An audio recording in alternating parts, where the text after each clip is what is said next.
I've got Okay, everything. going live. Hello, everybody. Welcome, welcome, welcome. Welcome to day 6 of the Herstory Online Summit. This is Gertrude Mache here in beautiful Melbourne, Australia. My co host, the beautiful Terry. Say hi to everyone. Hello, everyone. I really missed you guys yesterday, but we have to do what we have to do sometimes. And it was spending some time with my husband. So it was wonderful. I didn't play golf worth anything, but it, but it was wonderful. That's awesome, Terry. So, we've got an amazing lineup today of some more amazing speakers, women coming to us from all over the world. Who is our first speaker? I will line up the video and you introduce them. Okay, I will do that. Our first speaker is Linda Osborne. Due to her extensive life experience in running a successful family business for over 14 years and working in the education system and management for 20, whatever situation her clients present her with, she was absolutely sure she could craft a roadmap together so that there can be healing, integration, and growth for that person on their way to a life they love living. I, as well as Linda, understand the value of the need for balance in the lives of her clients. After navigating running a family business, working full time, and raising 2 children and 2 dogs, with the diverse life experience that she has had supporting people around death, loss, and grief, is something that she is skilled and competent in. She attended Sydney University for a bachelor's degree and was on the dean's list. She was on a targeted graduate program in 1995 as well. I present to you Linda Osborne. Thank you, Miss Terry. You're welcome.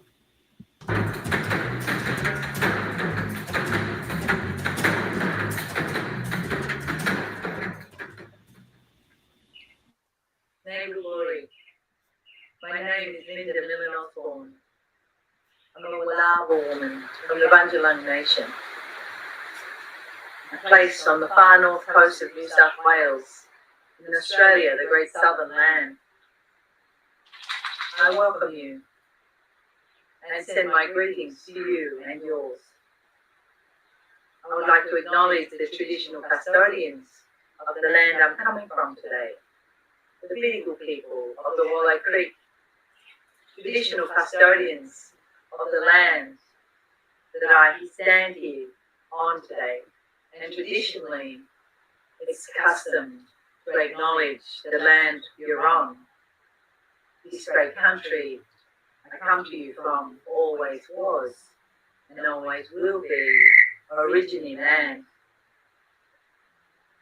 I wish to acknowledge my elders, seen and unseen, my elders that are past, that are present, and are emerging. I wish to also acknowledge the children and the babies, the young ones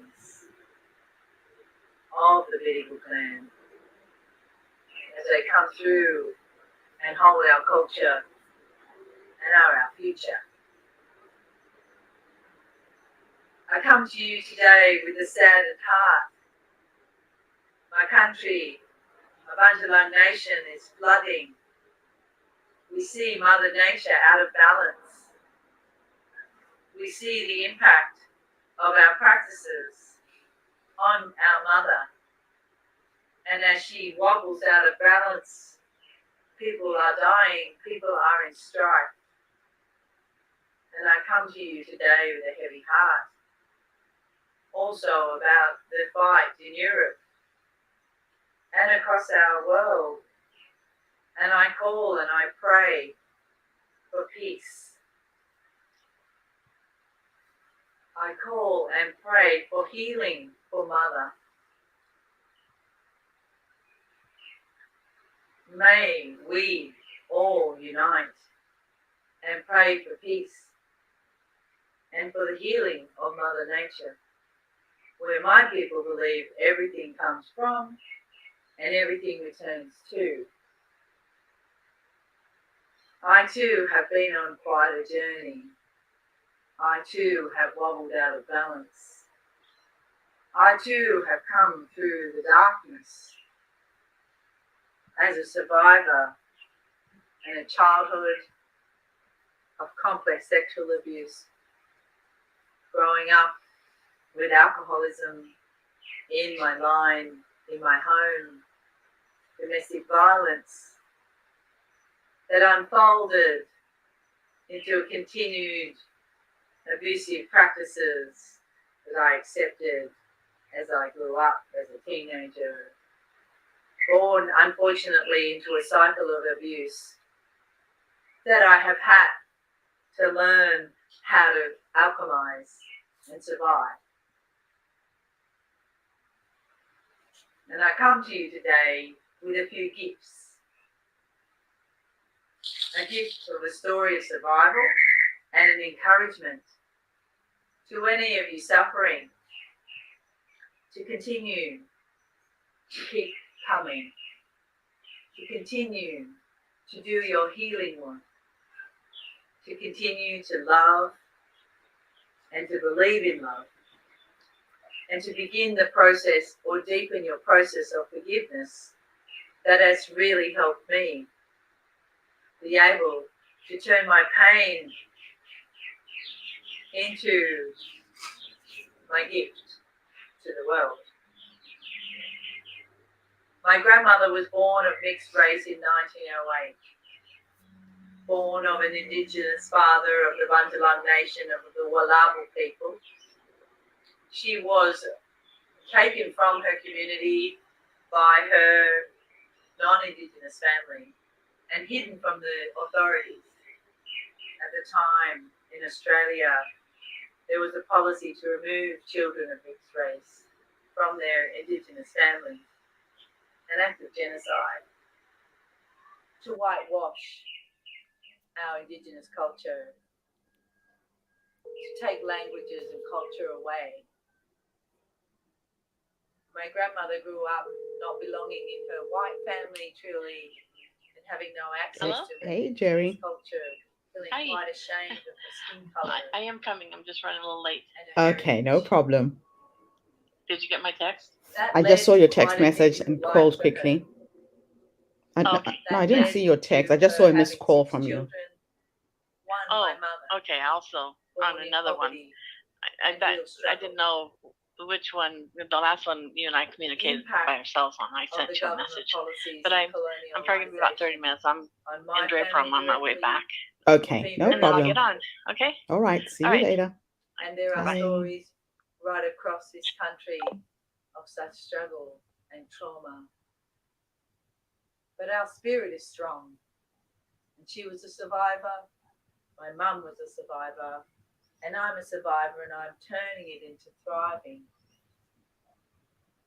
through learning these lessons, through being able to alchemize my pain, coming out of the darkness, believing in love, and offering forgiveness to people in my life who have done unforgivable things.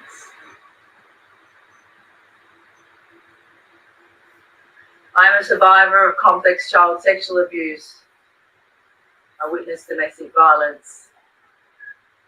Addiction has washed its way through my family, my siblings, my mum, my uncles, my grandfather. A lot of pain, a lot of suffering arises out of that.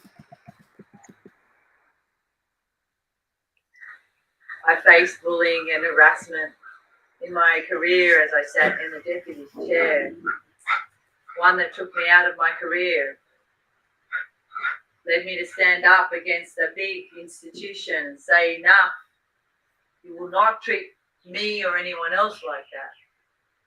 5-year battle, believing in the right way, calling to stop abuse in my life and in others. When I was 20, a beautiful coincidence, if there are any, occurred for me when I met my uncle Peter Costello, an elder, a great elder from the Kukutaipan people of Cape York, a man who experienced the stolen generation, was removed from his mother at 7, quite sad, quite traumatic, quite displacing, life-changing. He and his wife, Auntie Dulcie, welcomed my mum and I into their family, adopting us. I was able to learn my culture, very strong cultural spirit that I hold, beautiful connection with nature, listening and learning from nature, hearing my ancestors in the bird song, noticing the sunsets and the sunrises and the meaning behind many natural occurrences. I travelled up and down the east coast with Uncle Peter to Hawaii and London and Holland, learning his message. His lesson was that all people need to unite. We need to put our differences aside. We need to come into love and acceptance. We need to forgive. Our past hurts. He taught me about the rainforest, how all the trees need to lean on one another to gain light, to get water, to stand tall. After raising my little children and coming out of that difficult time with the bullying and harassment that removed me out of my career, I was called to begin Cockatoo Dreaming in honour of my uncle, where I show up in mentoring, in coaching, in counselling for men and women, helping them create lives they love living, helping them learn the lessons I've learned coming out of the dark, helping people see the miraculous power of forgiveness, of self-forgiveness and forgiving others. Having a big heart, having a loving nature. Cockatoo Dreaming gives me the opportunity to share that with everyone, like with you today. I had mentors and important people along the way. It was why I became a school teacher, with my high school teachers, one in particular, Sharon Singleton, made a complete difference in my life. I had just lost my best friend in a car accident, and at 16, she saw something in me. She mentored me and helped me out of a dark hole that I was in, grief and loss. I've experienced a lot of grief and loss, experienced a lot of trauma throughout my life, but I believe in the power of love. I believe love also is fierce at times, that love needs boundaries, that love is sometimes a no. I believe that love protects and love shields. I also believe that love is vulnerable and soft and open and willing and is forgiving. I believe love makes mistakes. And I believe every day that I'm called to show up in loving action. Love is an action word. I've been called to forgive my perpetrators, and I've seen the miraculous healing power of that in my life and in their life. I don't come to you as a perfect person. I come to you also with at times doing wrong, with lying and cheating. But I also know and accept those things about myself. I forgive myself for those things. But I also know that my light is here, that I show up, that I forgive, that I love, that I give, and I make a difference to people's lives when I can. I welcome you to honour your ancestors. I welcome you to light a candle to honour their legacy, because we are all the lights of their wins and their losses. I welcome you to start your healing journeys, to begin to forgive those that need forgiveness, to start with yourself.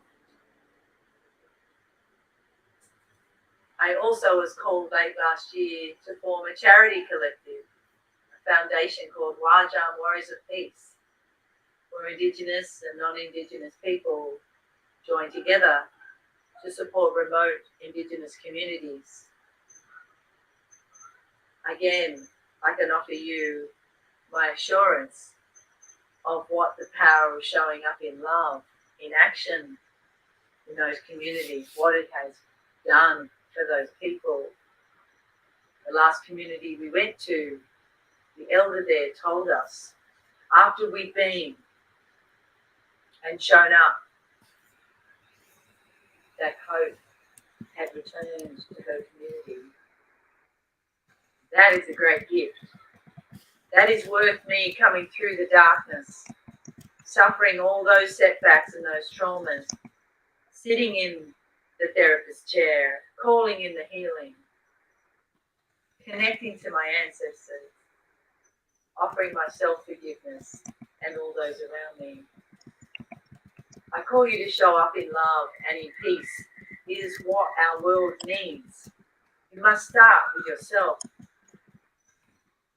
because however we treat ourselves, it will ripple out into our lives. I encourage you to be kind and loving. It is the way we can change our lives, others' lives, and hopefully the world. Love is a superpower. It is what we need more of, the frequency of love. So I call you, where you can, to be more loving, be more loving, give more love, and receive more love. Thank you for your time.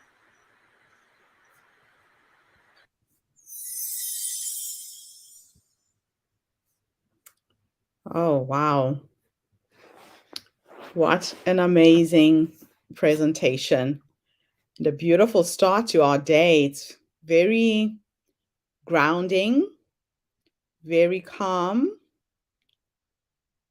She's an amazing woman. Unmute, Terry.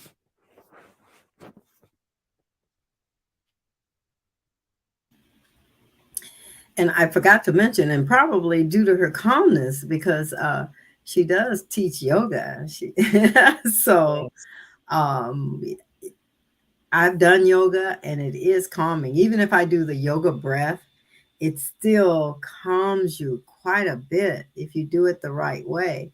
And I think our presenter 2 days ago, our speaker 2 days ago, talked about starting at the toes and working up, to the upper reaches of your body to calm everything down. And you focus on that and feel the breath coming through. And it really works. It really works. Yeah, just incredible. Mm-hmm. It does transfer. You can feel the energy, the stillness. And I like what she said. We have had so many stories of women who have gone through childhood sexual abuse. Forgiveness is one thing that releases the person who's been hurt. And I think it is the only way for you to release yourself from that experience. Otherwise, you hold on to it for the rest of your life and it does consume you. Mm-hmm. Mm-hmm. We have Christina Will Spears tuning in on LinkedIn. Thank you, Christina. She said that was beautiful. Thank you. It really was a beautiful way for us to start our day, acknowledging where we all are in the world, there is a need for an infusion of soft, feminine energy to go out into the world in a big way. The war in Ukraine, again, peace begins with each and every one of us. It starts inside and then it ripple effects to the rest of the world. So thank you so much for launching our 6th day in such a beautiful and magical way. I'll cue up the next video, Terry, if you want to introduce our next speaker. Okay, our next speaker will be Megan Rose. Megan Rose is a spiritual advisor and intuitive tarot card reader based out of Los Angeles. Additionally, she is the resident Taroscope writer at Glamour Magazine, a certified Reiki master in the Usui lineage, meditation teacher, and RWT 200 yoga instructor, bringing years of training to each client she works with. Originally from New England, Megan Rose moved across the country to Los Angeles to study alternative healing practices and deepen her own practice of holistic spiritual wellness. Her work was morphed into a beautiful combination of authenticity, enlightenment, and love. With continued studies and spiritual experiences, her goal is to provide her clients with a sacred healing space where they are able to separate their traumas from their truth. She continues her own personal healing journey with yoga, meditation, Reiki energy healing, and intuitive readings, believing that the ability to heal others starts with healing ourselves. That is true. I present to you Megan Rose. Can't wait. Looks like we have a theme running this morning, Terry. Yes, it does. It must know that I need it. And Christina is still with us. She said, I have found that for myself. I think we were talking about forgiveness. Uh-huh. And it can be very difficult yet profound to offer that to others, especially. Thank you, Christina. You're so right. We release ourselves when we forgive others. Yeah. So here we go, Megan Okay. Rose. Great.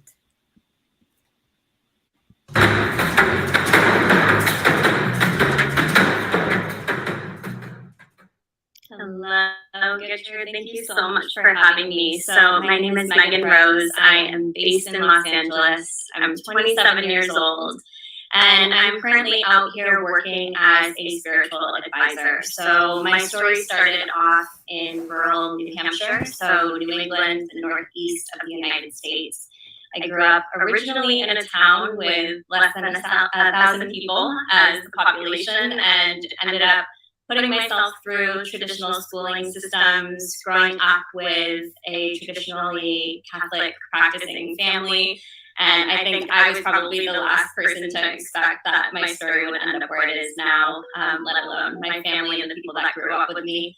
So different from where I started, but I ended up moving out to Los Angeles just 2 months after my degree was done. So I went to school for marketing management and small business development, and ended up working in finance throughout the time that I was in school full time. So I was working full time, going to school full time, and it ended up leading me on a one-way ticket to LA 2 months after my degree was done, and I continued on with a pretty normalized career in finance, ending up with a 6-figure job at 23 years old in private investments. And at that point, I had been in finance for around 7 years total.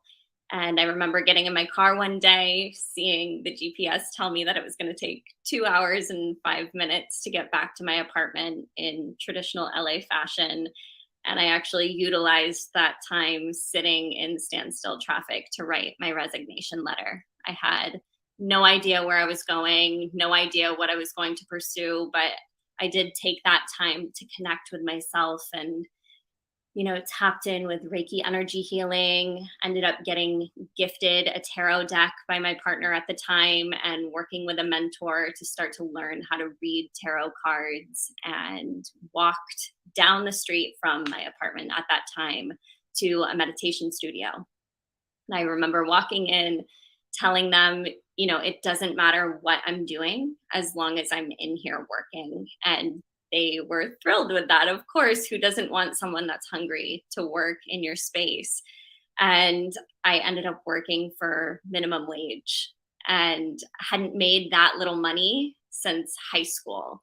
So it was a huge ego blow, so many different things coming up, financial triggers, identity triggers. Who am I? What am I doing? How am I going to survive, from the bottom of Maslow's hierarchy, just trying to get my basic needs met at that point, living in one of the largest metropolitan cities on the world. So just, 2 weeks in, we had a shift in management, and I ended up taking the studio manager role. So after that point, had been studying tarot, had already gotten all of my certifications in Reiki energy healing, and the way the world works when you listen to your gut, we had our Reiki teacher not show up for her fully booked class. And I remember calling the owner of the studio, and she was like, "We need you to jump in." So that day I led my first meditation class, and it just continued to move in that momentum and in that direction. Not even a full year and a half later, I was at the point in the space with the clientele that I had been reading for family and friends.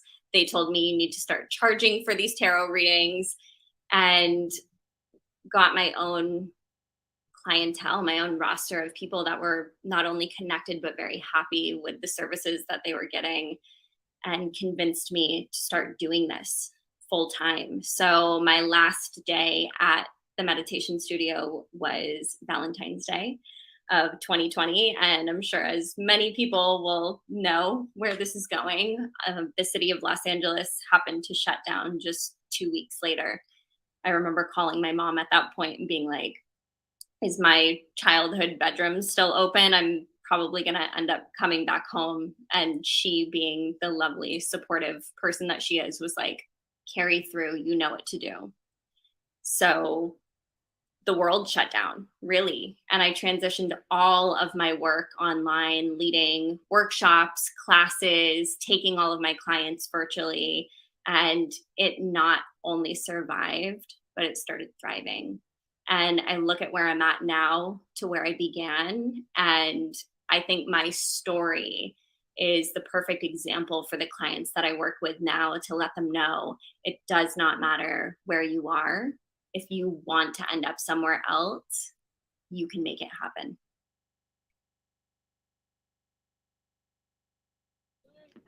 That is absolutely inspiring, Megan. Absolutely wonderful.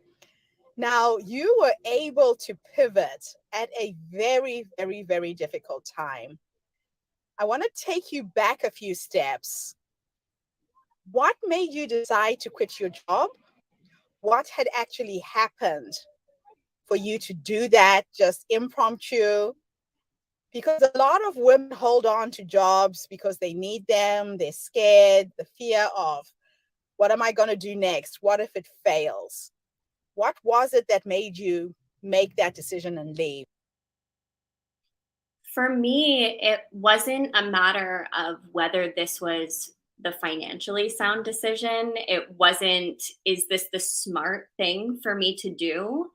But being someone who had grown up in discomfort, someone who had grown up without money or feeling a level of inclusion, whether that was in my family dynamic or with friends, not really feeling a sense of community as I was growing up, I was comfortable with discomfort from the get-go, which is why I always tell people, your story doesn't need to be perfect. You don't need to be fully prepared before you make big jumps. You can actually get a lot of that influence to make uncomfortable decisions because of the discomfort that you've already experienced. So I preface that just letting people know I didn't grow up with money. I didn't grow up with healthy community support. So a lot of my reliance in life came from myself already at that point. So when I was in this job, feeling completely misaligned with what I was doing, the work that I was doing, the type of lifestyle that I was living, working 10-hour shifts with an hour commute in, and as I mentioned earlier, sometimes upward of 2-hour commutes back home. I just went home that day and realized I'm spending more than 50% of my life right now doing something that I don't feel passionately about. So the decision came from wanting to prioritize my happiness and my passion before my financial stability and security. And at that point, it was a true dedication to the vision that I saw of myself living in alignment, living happy, and living with passion and purpose that drove me. And I definitely accredit some of that jump to the use of credit cards as well.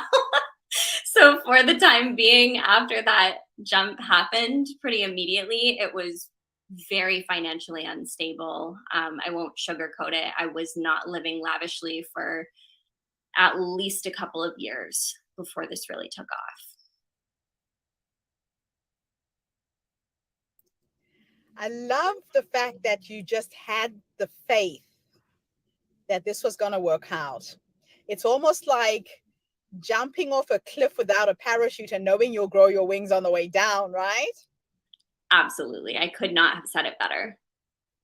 And then just hustling, using your credit cards to keep you going until that cash flow came in. So if you could have a conversation with the younger you and give her 3 nuggets of wisdom based on what life has taught you up to this point, what would you say to her? So that if there's another young person who's listening to this interview, your story becomes a bit of light at the end of the tunnel for them. I would let that younger version of myself know that when the emotions are high and the overwhelm feels unbearable, that it's temporary, that the feelings that you have right now are not going to dictate where you end up. So to start to look at the thoughts and emotions that pass through us as just that, passerbys, start to observe them and understand that when you feel scared, it doesn't mean that you're on the wrong path. Really, some of the most monumental pivots that have happened in my life came from moments where I was extremely scared and overwhelmed, but it was coupled with a feeling of excitement. So those moments where you feel fear and excitement at the same time, go for those. I would also say to my younger self that your opinion of yourself is not only the most important opinion, but it's the only opinion that matters. So even if your friends, your closest friends, your family, your partner, your colleagues doubt you and your dreams, don't give up on yourself. Your belief and your faith is the most important thing that will keep you going. And lastly, I would say that no one here knows what they're doing. We look out all of the time for comparison to see what other people are doing, how other people got successful, what makes other people happy, who has the best body, clothes, cars, hair, makeup, partner or partnership. And none of that can tell you what is right for you more than your inner voice can. So to always come back to what's a yes for you and a no for you, rather than what's a yes and a no, right or wrong for other people. You've touched on 2 really important things in that answer. Our emotions come and go. that self-doubt, that can I really do it, the imposter syndrome feelings, they come and go, and you just have to allow them to be until they pass through you, right? I was reading a book the other day that said that your emotions are like your children. When they come, you shouldn't push them away, because the more you push them away, the more they want your attention. So that's one thing that you really touched on that makes sense to me.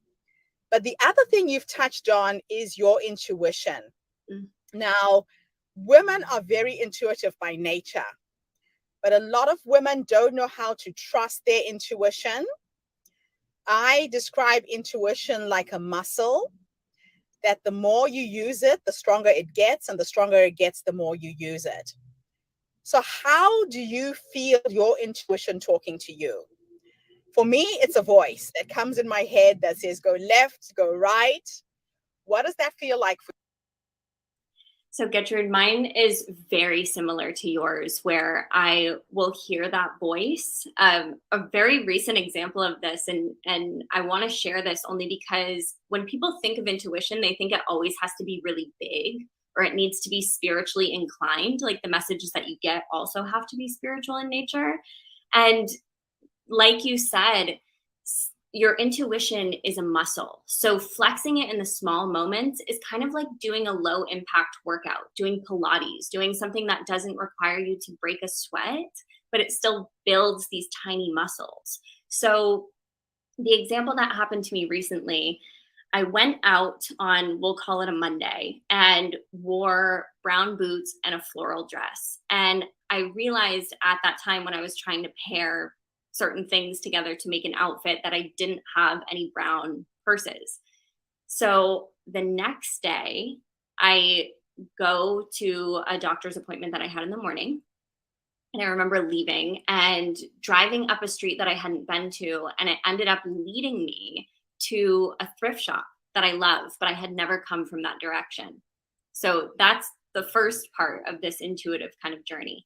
Then I get in there and I go over to the section that has purses and heard this voice that said, wait for the right one. Don't settle and you will be pleasantly surprised. Absolute insanity. Like, so clear when it came through. So I didn't love any of the purses in that section. Got up to the register, was a little bit disappointed only because that was really the only thing that I wanted or needed.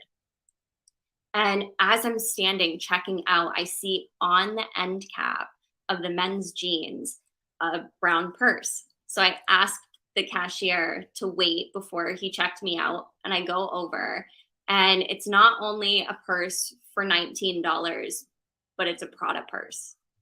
And I couldn't believe it. You know, these things that happen to us where our expectations are exceeded, right? Like, it's not only financially feasible for me to now have this designer bag, but I listened to all of these different voices that came into my head.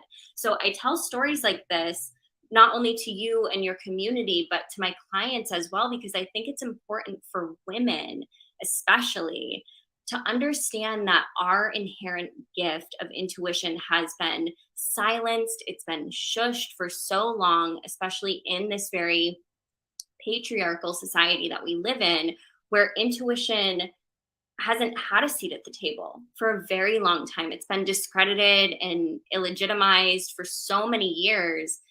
And my belief in that is because there truly is a superpower behind it. There is something completely irrational and indescribable within the power of female intuition that is really capable of taking over. If we listen to our inner voice in the small moments, when we get to those big moments, it feels so much more accessible. So if you can listen to find the bag, you'll be way more open to the moments where it's time to shift your career or make some other big life-changing decision when that inner voice comes in. Oh my gosh. I just got goosebumps. So I'm from Africa. I'm from Zimbabwe. It's probably one of the poorest countries in Southern Africa. Grew up poor in a village with no electricity, no running water. love designer outfits, handbags, but I never buy anything new. And like you, I go into these thrift shops and I am guided to some of the most exquisite clothes and handbags. And people who see me think I spend a lot of money on clothing. I don't buy anything over $50. And I'm like you, that voice guides you. And you're right. You do it like an experiment, and then you start hearing it, and it's like a whisper in the beginning, and then it gets louder and stronger. Sometimes for me, when I meet people, it's a feeling I have around someone. They either energize me or they drain my energy. Yes. And if they energize me, I know I'm supposed to connect with them. And then magical things happen. And we look back 3-5 years later on how we met, and the magic has happened. So you've touched on so many things with just that one answer. I'm just so excited to have met you, because you can have everything you want in life. Yes. And there is something in this universe. I'm not religious. I consider myself as being very spiritual. And the only way I can describe my life is that I have had a spirit-led life. Ooh, that's so powerful. And spirit is working on a minute by minute, day by day basis for me. And women need to know that, and they need to tune into that. Yes. To create extraordinary lives with very little. So I think the advantage that you and I both have is that we grew up not having. Mm-hmm. For women who are born in privilege, where they have access to everything, I think that intuitive sense gets, like you said, suppressed in some way. I have had to hustle my whole life. I have a radar for business like you cannot believe. You could throw me in the middle of the desert and I will find something entrepreneurial to help me survive. So you're working with a lot of wealthy clients in the US. I have been cyber stalking you. I read your bio. You've got some real A-lister type of people that you help. Yeah. What is your advice to a woman who has never not had anything? How do you help them navigate this space? So I think Dr. Clarissa Pinkola Estes said it the best in her book, Women Who Run with Wolves. So talks a lot about feminine archetypes and mythology so women can better understand their path. And I apply this to women who have been born with a lot of money, those who have been born without, those who have been born with inherent beauty by society standard, and those without. It's the entire spectrum of the feminine reality. And I'll say the same to both people, which is we have these opportunities to go through initiations. And when you are faced with difficulty, you have more of those opportunities because it's a complete and total breakdown of your subconscious and your feeling or sense of safety. So you use those opportunities like crossroads, where you either have the opportunity to fall victim to what is happening to you, or you have the opportunity to use what is happening to you as a catalyst to move you in the direction that you want to go. So it really all depends on your willingness to see life in that way. And my work is really here to heal the subconscious. So the parts of the mind that are keeping you back from living a fulfilled, aligned, thriving life. I myself in my own journey have been, I used to say a victim of multiple types of abuse, but now looking at the life that I live and how happy and aligned that I am after the fact, those things did not hold me victim. I feel victorious. I'm a victor to the things that I have been through. I look at my clients, men and women alike, but really hone this in for my female clients, regardless of where they started, where they are now, and where they want to go.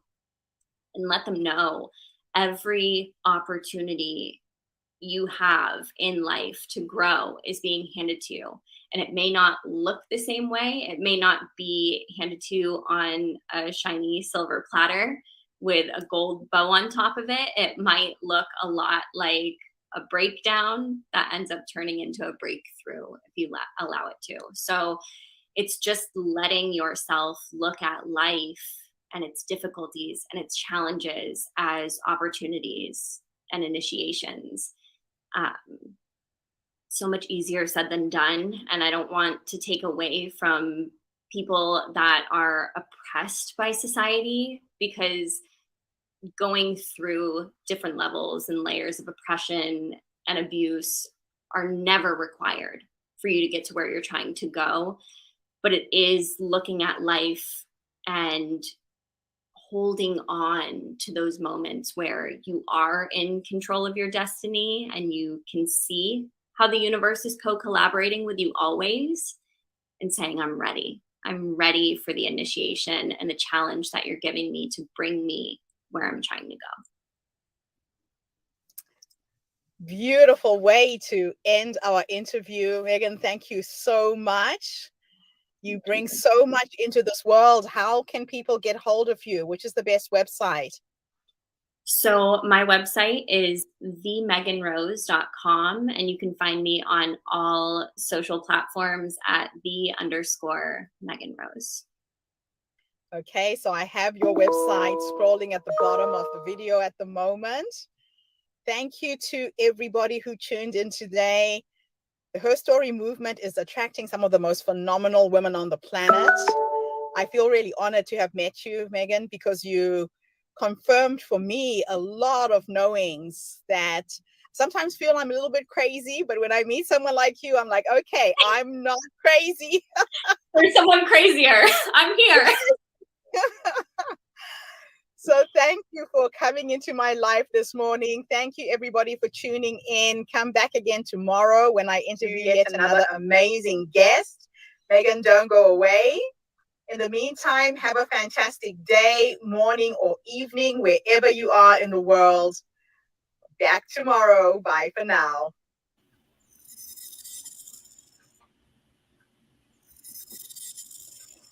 Hey, Jerry. That was another good spiritual presentation. It's quite a theme we have running this morning. How are you, Jerry? I'm doing great. How are you?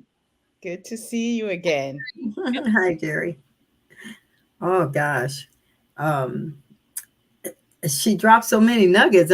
I should have been taking notes, but I'll go back and review it. But one thing about the young is that at my age, at our age, we've learned to work, but they have so many other avenues open to them with the internet and being able to contact people differently.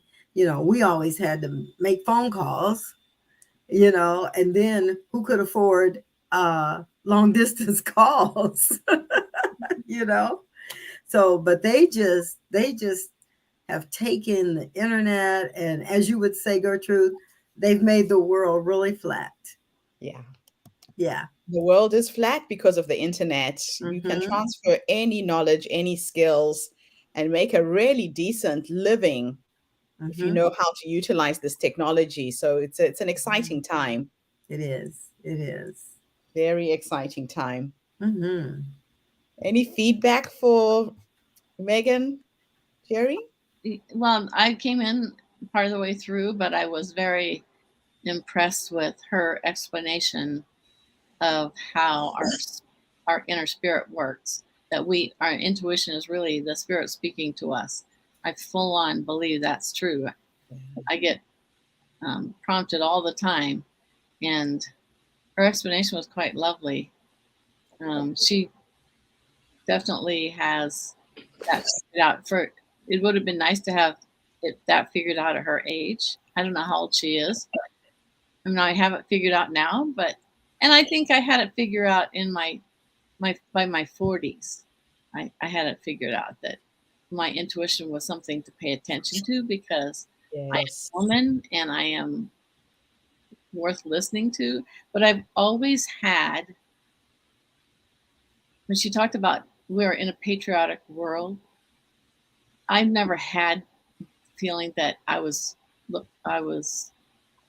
overpowered by a man, in the sense that my opinion has always been, with my father, my opinion was just as important as his. And with my first husband and now with Joseph, I've never really been in a situation like a lot of women who are dominated by a man. And so I think it was easier for me to figure out, oh, you know what? If I had just listened to myself, because I had that thought in my mind, I would have not, I would have stopped some of this stuff from happening.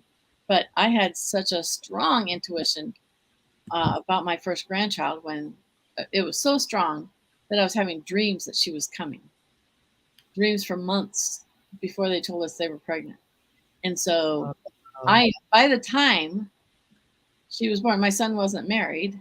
So by the time she was born, or by the time I found out that she was coming, my whole being was just so excited, where I might not have been excited had I not already known, you know, that there was a baby coming. I mean, I went so far as to, about a week before I found out that they were having a baby, because I had already had the dreams. I had already told Steve we're going to be grandparents. I mean, my intuition was so strong, and I was not even quite 40 at the time.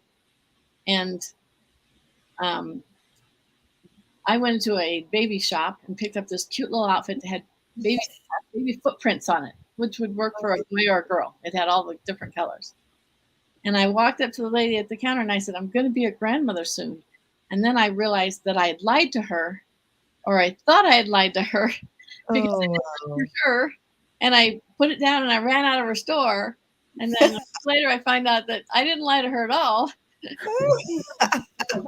My intuition was going to tell someone. I hadn't told anybody. And I told the lady at the store, and I went back and I bought that outfit. That was the first thing I bought for her. Oh, that's so beautiful. Yeah. Yeah, that actually reminds me of, I had a friend who was struggling with infertility for years. She was 39, the biological clock was ticking, and they had tried everything. They had tried IVF and nothing was working. And then I had a dream that she had twins, a boy and a girl.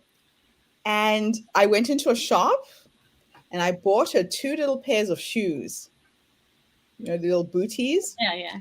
And I mailed it to her and I said, you know what? Your babies are coming. I don't know why I'm telling you this. I know it doesn't make any sense, but your babies are coming and you have to have faith that they're on the way. Forgot about it. About 6 years later, she was now 46. She had her kids when she was 46. Wow. She had a pair of twins, but they were 2 little girls, not a boy and a girl. You got most of that right. She sent me this picture saying, Gertrude, how did you know? And I have no idea. I just knew she was going to have her babies and they would be twins. You know, I'm so close to my daughter that I knew she was pregnant before she told me. And when she got pregnant the first time, I didn't know she was pregnant. And then she ended up losing that baby. But then I had a dream that she was going to have a baby. And then she had Willow. And then I had a dream that she was pregnant with her son and that it was going to be a boy. And she said, no, Mom, I'm not pregnant. The first time she knew she was pregnant when I told her about the dream. Second time she didn't know she was pregnant yet. So then she called me back a couple days later and said, you were right, Mom, I am pregnant. And then the third one, I knew she was pregnant again. And when I asked her about it, she said, no, I'm not pregnant. What makes you think that? But she had not told her husband. She knew she was pregnant. She did not told her husband yet that she was pregnant. She said, Mom, I couldn't tell you before I told my husband. I didn't have that opportunity with all the other grandchildren. Just with those 4, I had that. The rest of them were all nice surprises. Oh, I love it. Lots and lots of nice surprises. It's just nice for life to surprise us every time, Gary. Yeah. Absolutely wonderful. Yeah.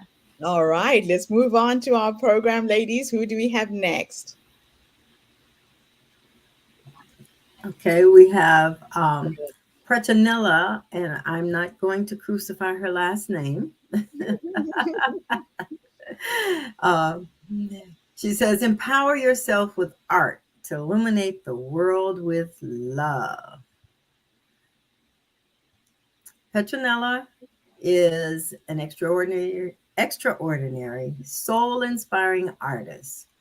Her work is released to the unknown or so-called source.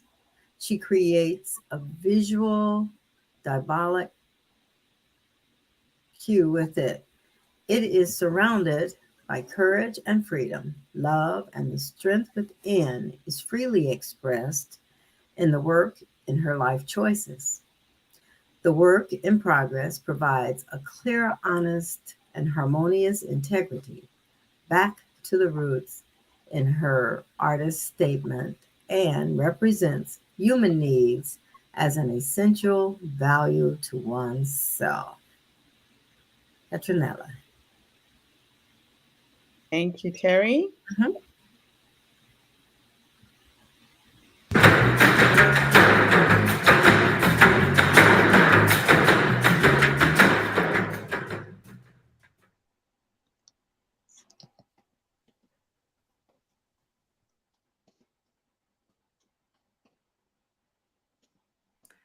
Hello, everyone. Hello, Gertrude and Masche, for inviting me to become a speaker on your online summit right now in March 22 for her story and also taking part at your circle. Who am I? I'm Petronella Hohenwarter. I'm turning 57 soonest, and I'm a German artist. I actually was studying long time ago social pedagogic, and I were working in the field as a kindergarten teacher. I was working for youths, for disabled people, and for adults. This was quite about till 1995. I felt good in this profession, but I had also the urge that there must be much more in life existing, which really got me thinking about to quit that job and to leave that very secure life. So at 1995, I really quit everything and took my backpack and started traveling. I was traveling the world. While at that time, I also started to become a trainee and a facilitator about traumatic incidents to reduce conscious and subconscious incidents, mostly on traumatic incidences, so which were happening in the childhood or also in the grown life. But then I had a journey to Southeast Asia, to Indonesia, and that was about 1997, and I got the call. I was beforehand also a very creative person, and this was part of my educational program for the kids and for the adults. But I never thought about to study art in Germany. So at that certain moment of time, while I was in Indonesia and in a country which in the beginning I didn't spoke the language, the culture was completely strange for me, but something was really inflaming myself, I would say.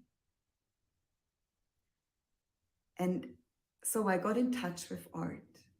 And it was not only being in touch, it was like a gate opened up inside of me. I knew suddenly this is what is really, really related with my inner self, with my soul. And I even didn't thought about. I stepped into this complete new world and started to become an artist. While at the same time, I was threatened by some very serious illnesses out there. And I survived. And I came back to Germany and did my first exhibition. And my first exhibition was sold out in 2 days. while nobody else knew me here, that I've turned into a professional artist. So I just did this exhibition.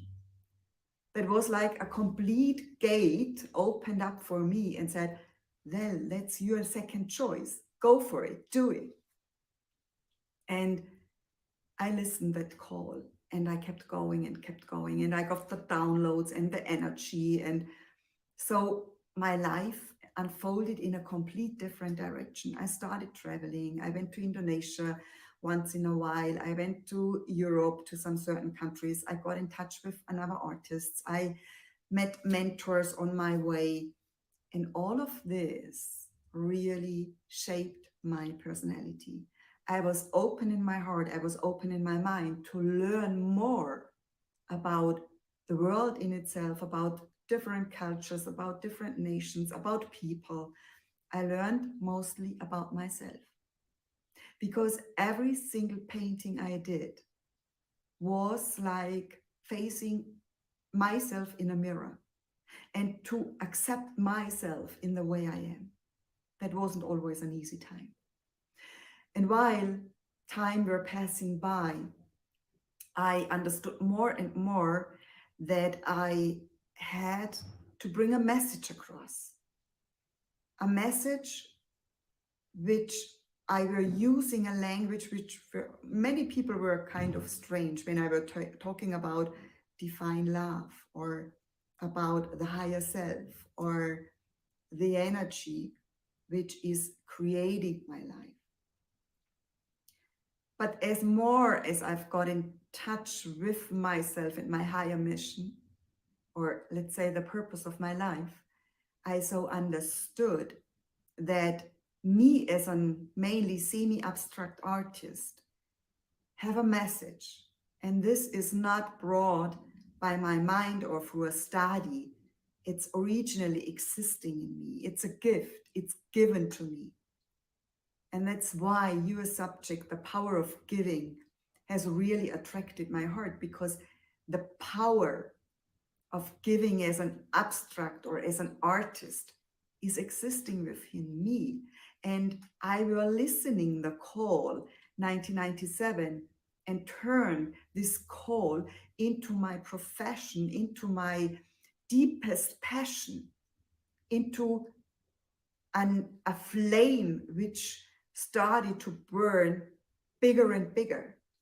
And the success in the beginning was quite very fancy, I would say, because not every emerging artist has, from the very first beginning, collectors coming into the studio and buying the artwork.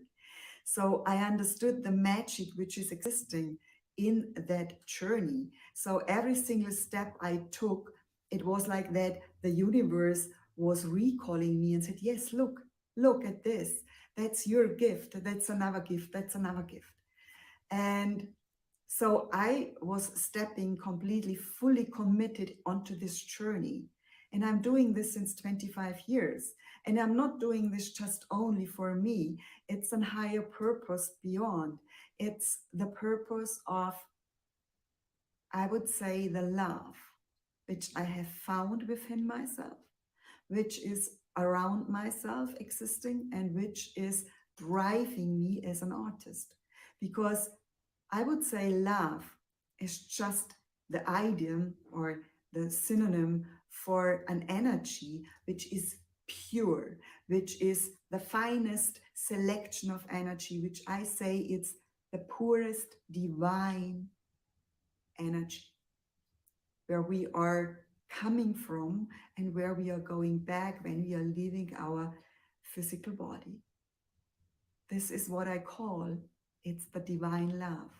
And this is what I found when I were listening my call as an artist.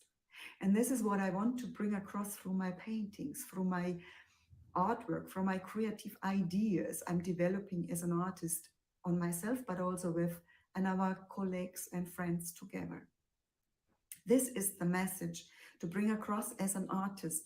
And every artistic biography has its own significant message existing, where we all can learn, because we are here on earth to learn more about what we know.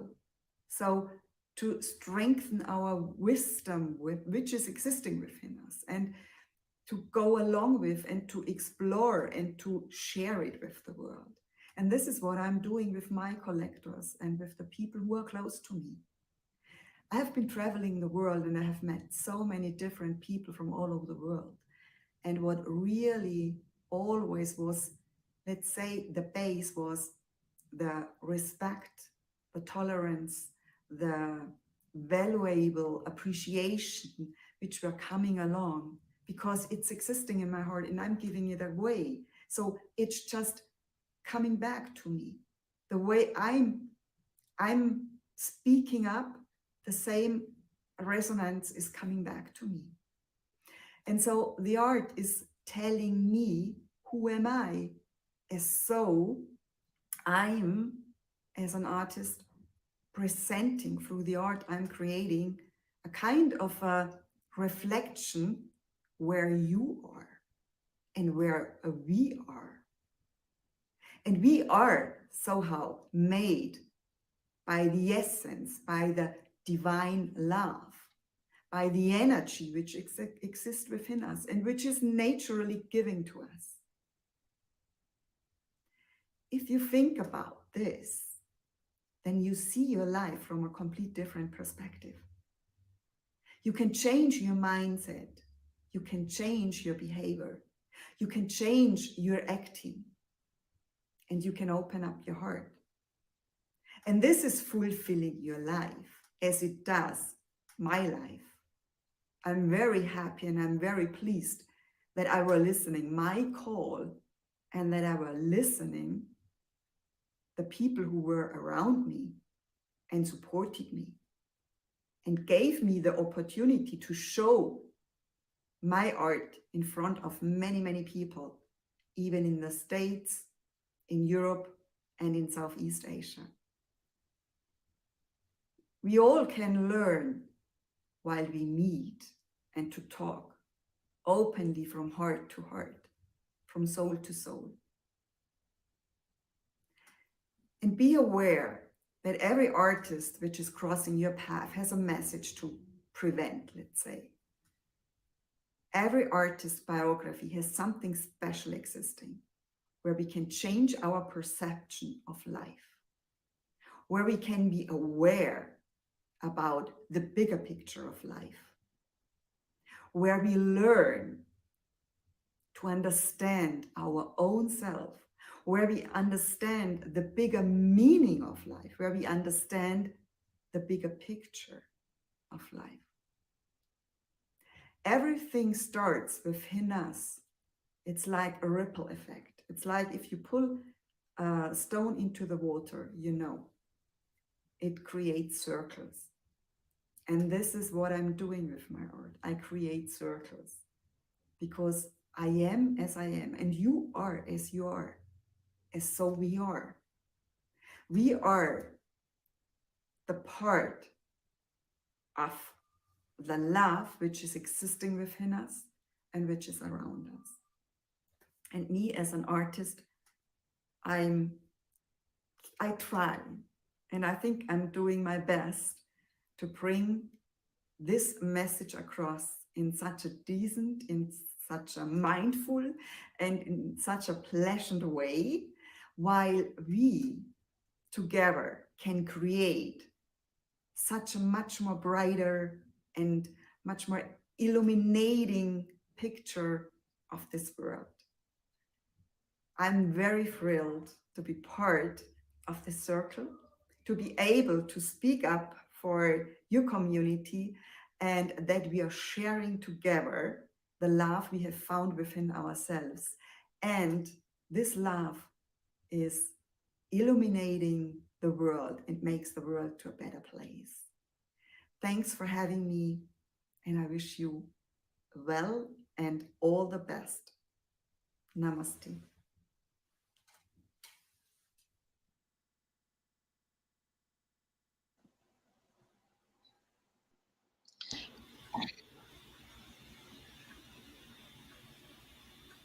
Okay.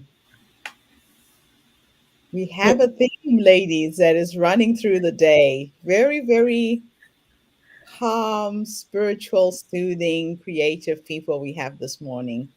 Yes, and it's causing you to turn inward a lot, to listen to your spirit and depend on yourself, that spirit's going to give you the right answers. It's going to give you the right answers. Don't worry about it. Just tune in. It's coming. Yeah, it's really Yeah. fascinating. And for her to have found her art at such a later stage in life as well is quite fascinating. Well, Yeah. also the fact that her art has taken her so far. That's, I mean, I know a lot of artists that just haven't gotten past making beautiful paintings, but being Mhm. able to help people understand themselves through the paintings Mhm. is is as much of an art as the painting itself. That's true. That is so true. Oh, wow. Okay. So where are we with our list? Who is our next guest? Okay. Uh, Jerry, did you find your bios or you? Let me see if they came in. She's got to put on her glasses. I'll go ahead. No, I Verna? don't have bios yet. Gabe, Okay. did you email them to me? I emailed them in the email with the link for the program. All the bios are at the bottom of the program. I've just put everything together today. Okay, let me.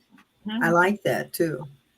Yeah, I think it makes it easier than sending them one by one. Yeah. Let's stick to that going forward. Mm-hmm. Okay, while Jerry's looking for that, I will move forward. I Verna, you have it. Okay, great. found it. And so, Great. who's our next speaker? Verna. Uh-huh. Okay, let's see here. I got to make it small enough I can see it. Oh dear. It's funny how we don't wear our glasses always.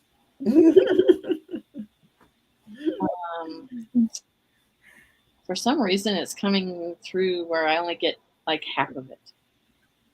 Let me That's try. because it's on your phone.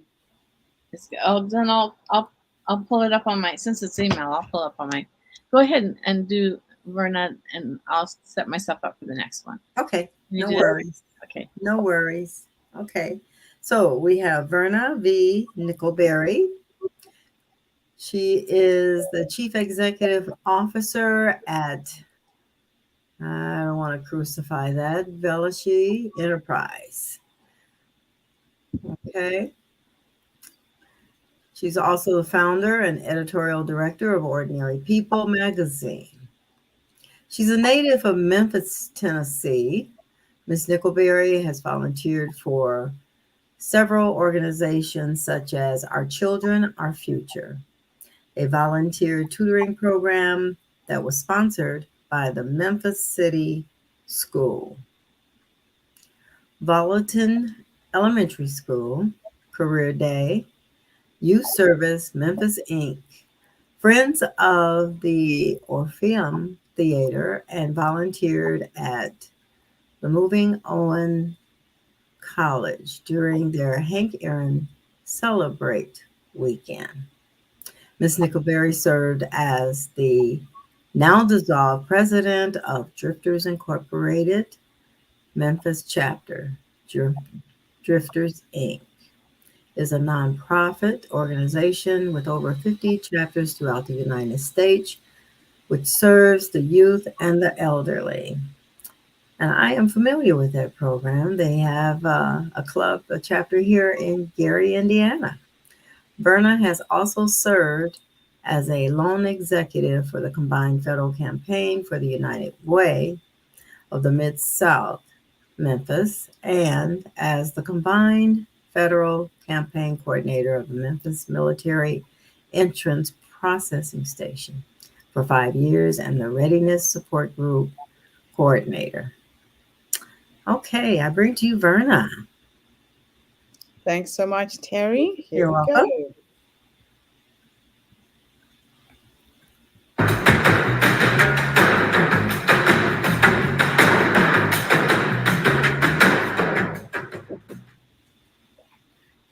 Hi, my name is Verna V. Nickelberry, and I'm talking about spirituality. Spirituality, what is the meaning of spirituality and why is it so important? Well, Webster state that the state of having a connection to God, your spirituality, is a big part of your being. I don't mean in a religious sense, but the human side of you.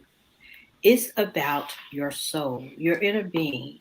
And the more you listen to the voice of God, the more your spirituality will begin to come through. Oftentimes, we ask the question, what is my purpose here on earth? It may seem that you are wandering around trying to figure out what to do with your life, or you will begin to ask yourself, why am I here? At this point, I would say turn to God and ask Him what it is that you would have me to do. He knows us better than anyone. In the book of Jeremiah, chapter 1, verse 5, God tells Jeremiah that before I formed thee in the belly, I knew thee, and the same is true for us as well. As you begin to seek the will of God for your life, listen closely to His instructions. He will guide you along the way. He will give you direction for every aspect of your life. But seek ye first the kingdom of God and all of His righteousness, and all of these things shall be added unto you. Matthew 6 and 33. Now, keep in mind that you must create a space in your day to day activities to spend time with God. This can be 30 minutes in the morning before beginning your day or 30 minutes before going to bed. Create a small oasis in a section of your bedroom, just a small section in your bedroom, or just a quiet place where you can go to get into the face of God. During this time, you will slowly begin to develop a personal relationship with God, a personal and deep relationship with God. And you may even notice small changes in yourself. Your look on life will begin to change as well. And that burning desire, what is my purpose here on earth, won't seem as bleak anymore. So take your time and getting to know God. I can remember feeling this way when I was younger, feeling very different from many of my friends, many of my classmates, and a little awkward in certain settings. And this was due largely because I spent a lot of time at church and a lot of time reading. I spent a lot of time at the library as well. And at this time, I had no idea how much I loved going to church. I went because, or at least I thought I went because my mom made us go to church on Sunday, and we would go to our church in the morning time. And then in the evening times, we would go and visit other churches. Of course, we felt like my mom just didn't have anything else to do. And she just dragged us along with her from church to church, from morning to noon, all over into the evening time. But now, as I look back, it was the best thing that she could have done for us. But more importantly, it was the best thing that she could have done for me. So you see, it made me who I am today. There is nothing like being in the face of God. Being in His presence is an awesome, awesome feeling. This is the spirituality that most seek. This is the spirituality that gets you through the most tough and difficult times, your most tough and difficult times in your life.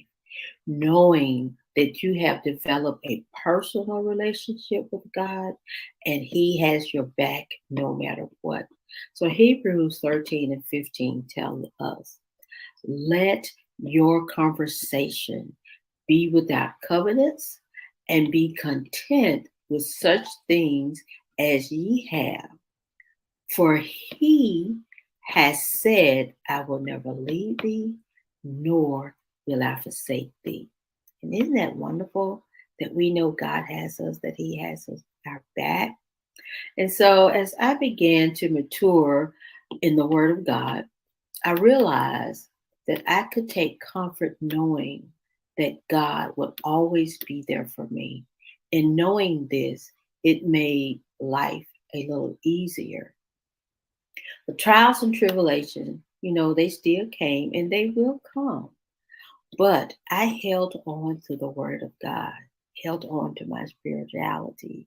You see, God would never give us more than we can bear. He knows what our strengths are as well as our weaknesses. And with that being said, I am reminded of a scripture. What shall we then say to these things? If God be for us, who can be against us? And that's Romans 8 and 31. And so everything that we need is in the Word of God. I am a firm believer of divine order, meaning that even before we were born, God has already put things or had already put things in order for our lives. He knows what it is that we are to do and what we are in need of. He knows why we were created and for what purpose we were created for. It is us who spend so much time. We spend so much wasted time trying to figure it all out. You may find yourself asking the question, what is my life purpose here on earth? And oftentimes you may find yourself moving from one project to the other and not achieving that feeling of fulfillment. That's because you wasted so much time trying to figure it all out, trying to figure out your purpose instead of going to God and asking Him first. I can remember this happening to me. I was involved in so many projects, but yet not getting the satisfaction from any of them that I craved, that satisfaction that I craved. So I took a step back and began to evaluate my life and my purpose. I started to seek the will of God for my life even more and asking what would he have me to do, asking him to show me my life purpose. And we know that all things work together for good to them that loves God, to them who are called according to his purpose. That's Romans 8 and verse 28. As you begin to embark upon your life journey, seeking your spirituality, seek God for all of your decisions. Any decisions that you have to make, seek God first. Ask for wisdom, ask for guidance, and ask for a clear understanding of your vision that He has for you so that you will know without a shadow of a doubt what is your life purpose. And the Lord answered me and said, write the vision and make it plain upon tablets that he may run that readeth it. Habakkuk 2 and 2. When I read this scripture, my first thought was a life plan, a business plan, goals you've set for yourself. But we want to make sure whatever it is, be it your life plan, your business plan, or whatever goals you have set, we want to make sure that it's clear, that they are clear, so that when you are faced with any life decisions, you will know exactly what to do. Because in this plan and your goals, you've written it all down. all the while keeping your spirituality intact. Your plan, your vision, whichever it should be, it's almost like creating a signature brand, so to speak. Your journey is your journey. It is uniquely yours, designed with you in mind. At times it will seem hard, but remember that God has already laid the path before you to follow, and He will be with you every step of the way. He is your counselor, your teacher, your roadmap to your destiny. For the Word of God is life, and it can surely breathe life into your plan and to you as well. For it says, Thy word is a lamp unto my feet and a light unto my path. That's Psalms 119, 105, and verse 105. So I want you to stay focused, stay on the path that God has set before you. Be careful of the counsel that you seek. Counsel, you may ask. Well, I'm referring to seeking the opinion of many. Remember that the counsel of God is firm. The counsel of the Lord standeth forever. Psalms 33 and 11. So you don't want to be running around getting a whole lot of different opinions here and there. Stay with God. Stay within that realm that you're creating. When God gave me the assignment of producing a magazine, honestly, I had no idea what to do. I didn't have any money. I didn't know where to begin. I really didn't know where to begin, but still I accepted the assignment, but I accepted it reluctantly. One of the first things that I did, I researched the cost, the startup cost, how to start a magazine. It was more than I could afford. I didn't have any money, first of all. And then my studies was in journalism. And not only that, but I didn't have anyone to go to ask any questions, to ask for help. I really did not know where to begin. I didn't know where to start. I didn't know what to do first. Just how was I going to create this magazine? So I took my question back to the one who gave me the vision. I took my questions back to God, the giver of all vision. And so it was He who guided me from the start to the finish of that very first magazine. It was awesome. It took a lot of work, but I said yes, and I'm so glad that I did. And here we are from 2008 all the way up to 2022. We're still in existence. So take fast and hold on to instructions. God's going to give you some instructions. He guided me and He led me and instructed me on what to do and who to be with whom. So, I want you to take fast and hold on to instructions. So the first Proverbs 4:13 says, take fast and hold of instructions. Take fast hold of instructions. Let her not go. Keep her, for she is thy life. In Psalms 4 and verse 13. The scripture is simply saying, follow the instructions, hold fast to good instructions, because they are good for your life. Although it may get tough and it will seem as if everything is coming against you during your journey, but hold firm because God got you. Don't give up. I don't want you to give up.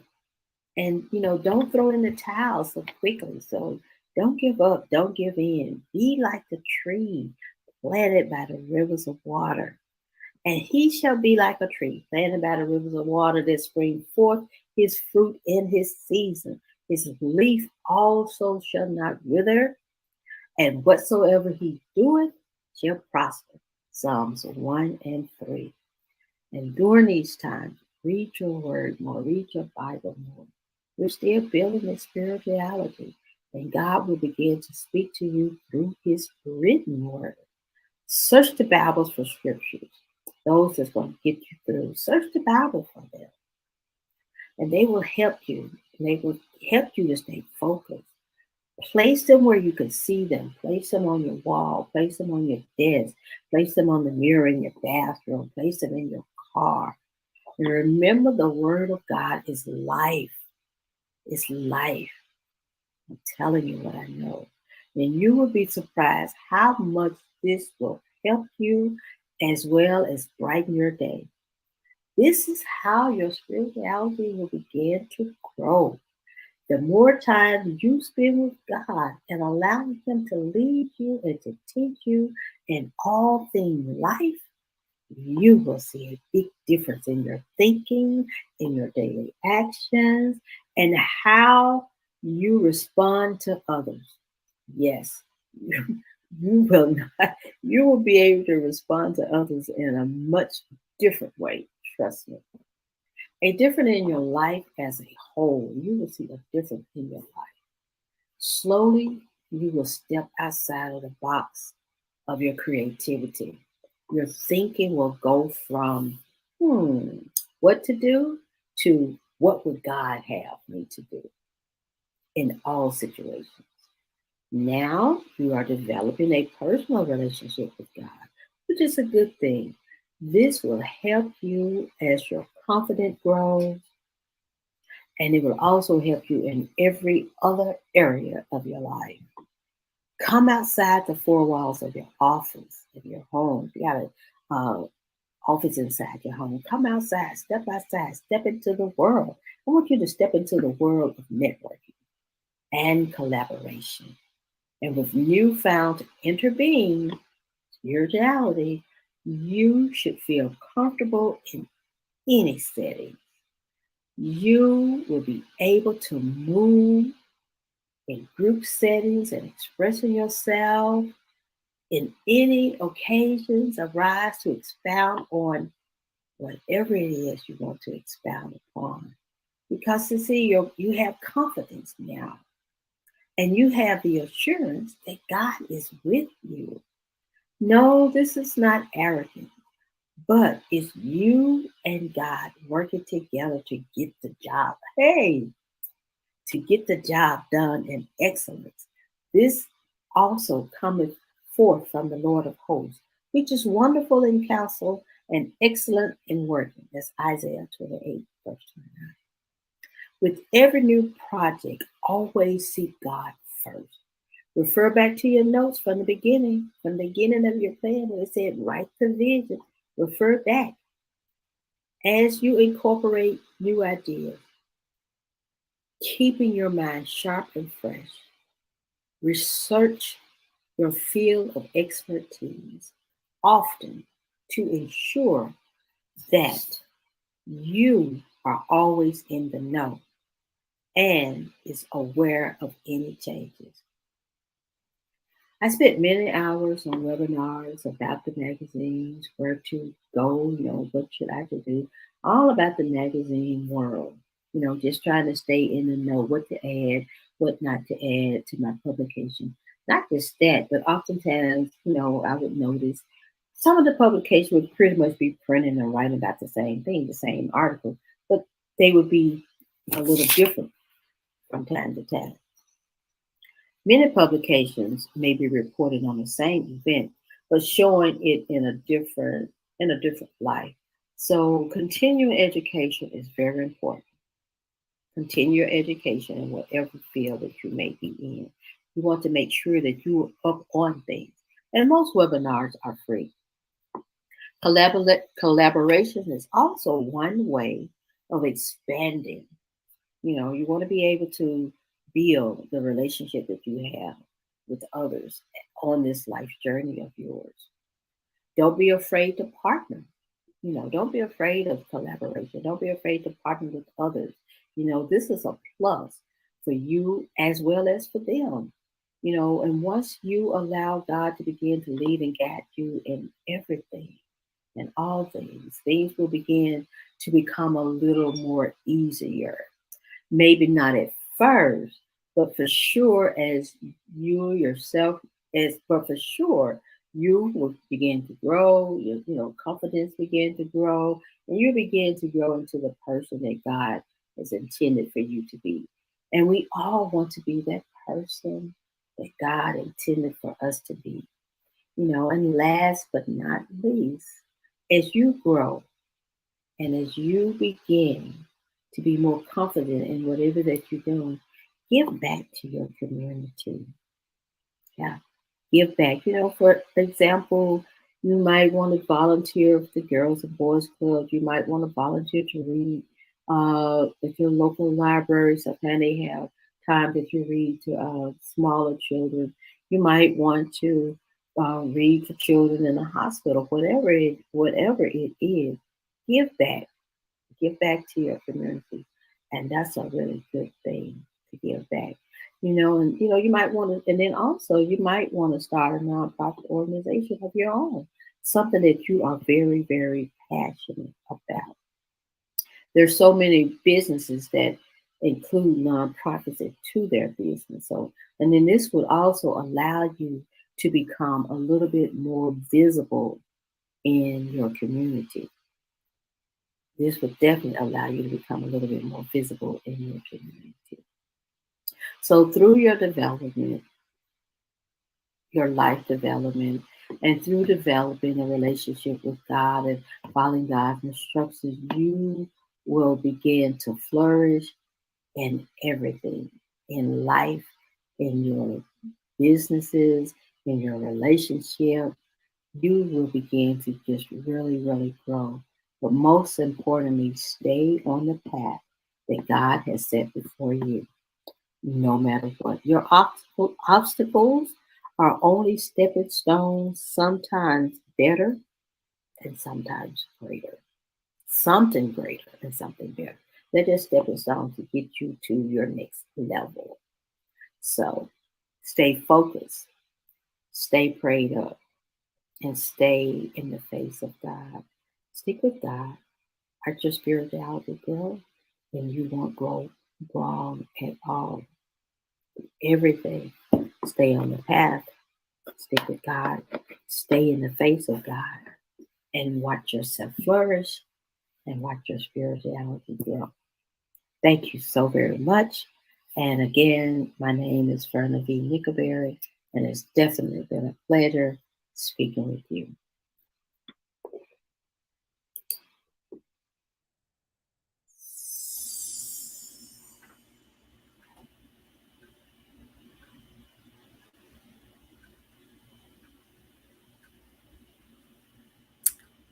That was wonderful. We are definitely on to something today. Spirituality Spiritual is high the, today. yeah, it's the theme. And, you know, I had been with my mother all morning and then I got mad with my brother. So on the way home, my little 20-minute ride, I was talking to myself like, do what you're going to do. Don't worry about what he's not going to do. Do what you're going to do. You're doing it for your mother. Don't be angry with him. He is who he is, and I was doing that all the way home. And then to get on to this afternoon, That's funny. and I'm like, I needed it. Your steps are really ordered. Yeah. Okay. And I do believe that. I believe in God. You Yeah. have to believe in something because we know man lets us down so often. Okay. And so, it's like you have to believe in something. Yeah. I think if I didn't have my faith in God, I would have a really tough time navigating this world. You can face an awful lot in this world when you have a higher being, and some people call him something other than God. Yeah. Higher being who knows you and can uplift you. It's Mm-hmm. Mm-hmm. it's something that's I cherish probably the most in this world is my Yeah. faith in God. And like you said, a higher being. You have to believe Yeah. that we weren't just put here the way that Yeah. they try to tell us we were made. Yeah. So you do have to believe in something, and you need to to learn. Right. You need to learn and you need to seek it. Yes. Okay. You That's know, true. we talked about spirituality and we talked about how you can think of something and then all of a sudden there it is. Yeah. It's like, whoa, just like with the tribe, Gertrude and I were doing Sacred Promise and my whole thing, and she picked up on it was, I am so, after retiring for the third time, I finally said, I am so tired of people taking me and putting me in a box and taking my skills and doing what they want to do with them. How many times Okay. I retire? So then all this came about. So, you have to believe in something. There's no way around it. Yes, true, true. Well, and it's comforting. It's so comforting to know that we we will face everybody faces challenges. Oh, yeah. Everyone. There is no person that goes to this life unchallenged. And that peace of mind knowing that, okay, yes, I'm going to face challenges, but I also know where my strength will come from to face Mm-hmm. whatever challenges the Lord puts before. Mm-hmm. And but if you don't have that faith, I think it would be much harder. I mean, I know for me, before I found my faith, I mean, I think I always had it. I just didn't recognize it or know where it came from. Or I think we all have a certain amount of faith. We have to have faith in something. Mm-hmm. And um, it's interesting. I'm happy, really happy to have that knowledge in my life that I I can face. And when my husband passed away, had it been maybe 20 years earlier before I really turned to the Lord, I don't think I remember thinking, if he dies, I'm just going to die. I'm just going to lay down and die. And when he did pass away, it was very sudden and unexpected. And I knew right away, I am not going to die. I know where my strength comes from. I know how, I didn't mean I didn't cry. Mm-hmm. I Oh, was no. that I wasn't sad, but I knew that I was going to be fine. I knew that because we Mm-hmm. had this amazing relationship, Mm-hmm.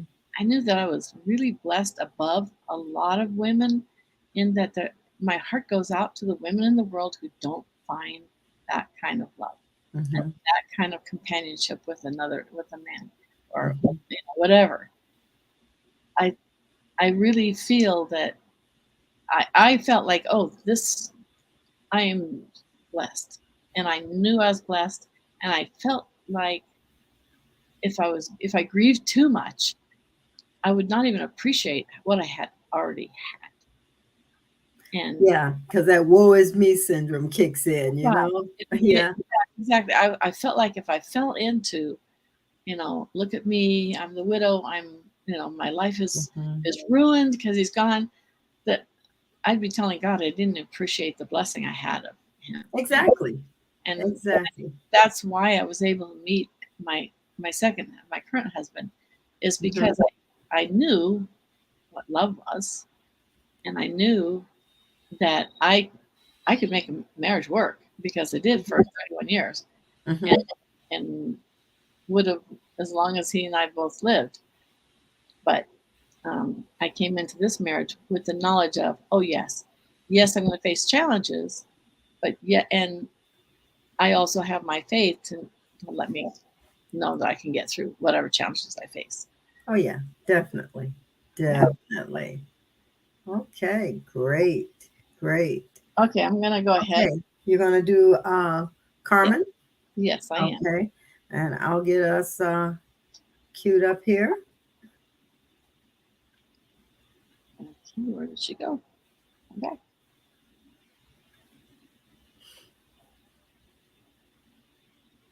Okay, I have to go find her another way. I had just had her. Let me go back to the original. Right here.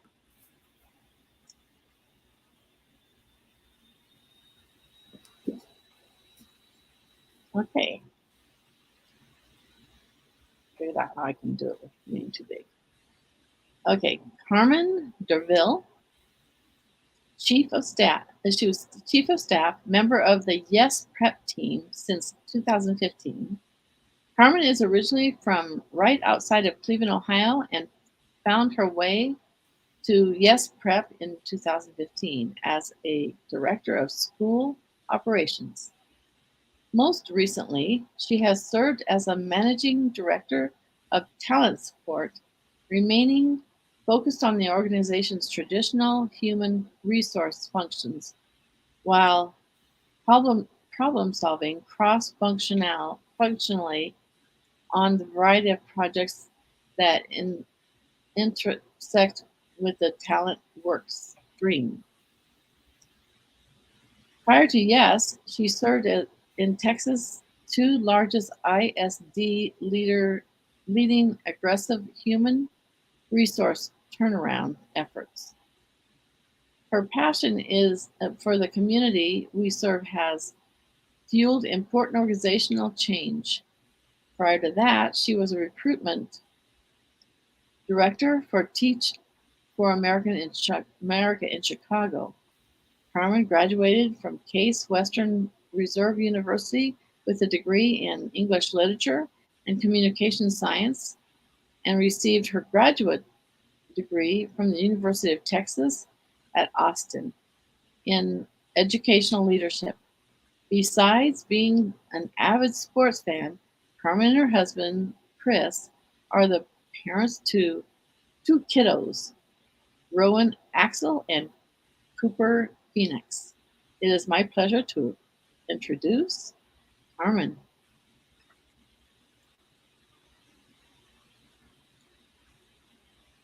It's coming.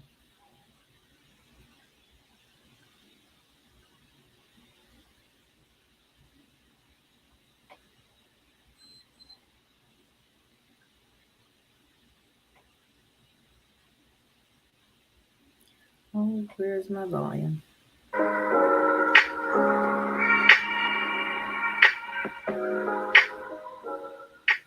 My name is Carmen Darville, and I'm the Chief of Staff at Yes Prep Public Schools. We don't see it visually. Yes Prep Public Schools Okay. is a public school system. We are part of the Charter Network, and our mission Still is not that seeing it? we will empower No. all. Okay, let me start over then.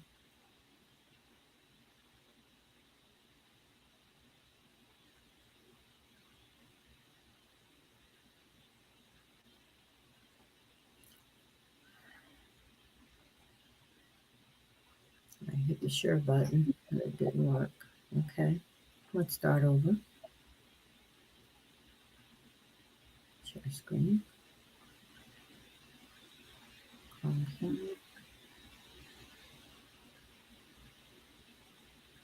Carmen.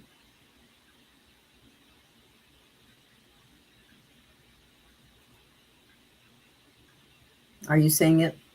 No, Okay. I still see just us. Okay. Let's try it another way.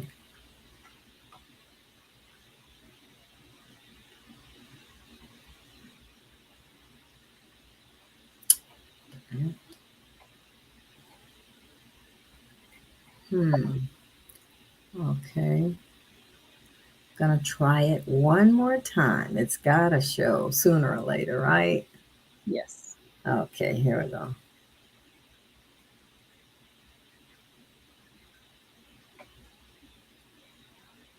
Okay.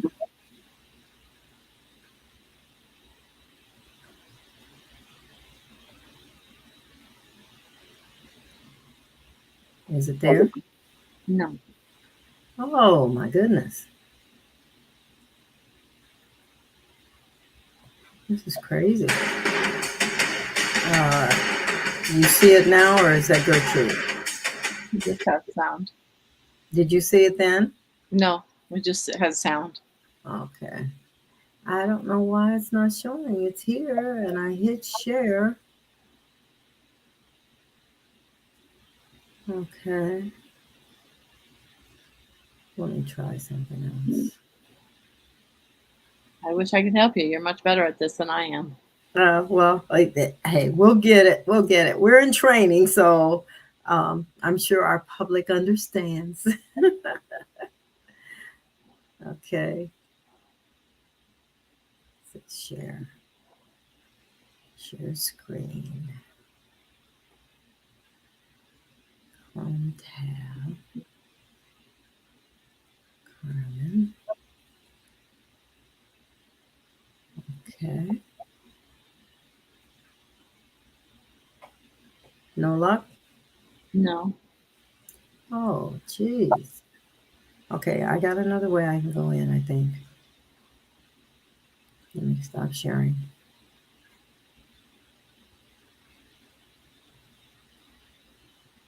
I think I have another way.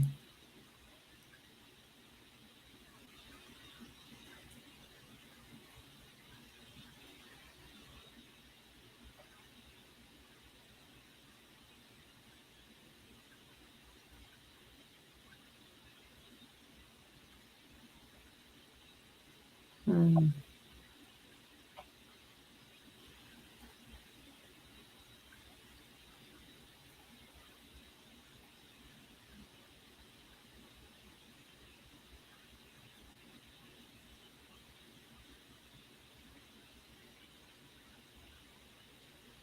How's that?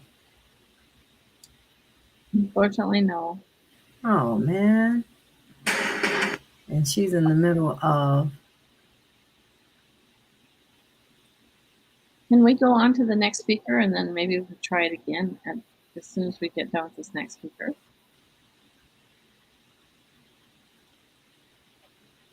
Okay, if I can't get one speaker, I don't know that I can get the get the other one.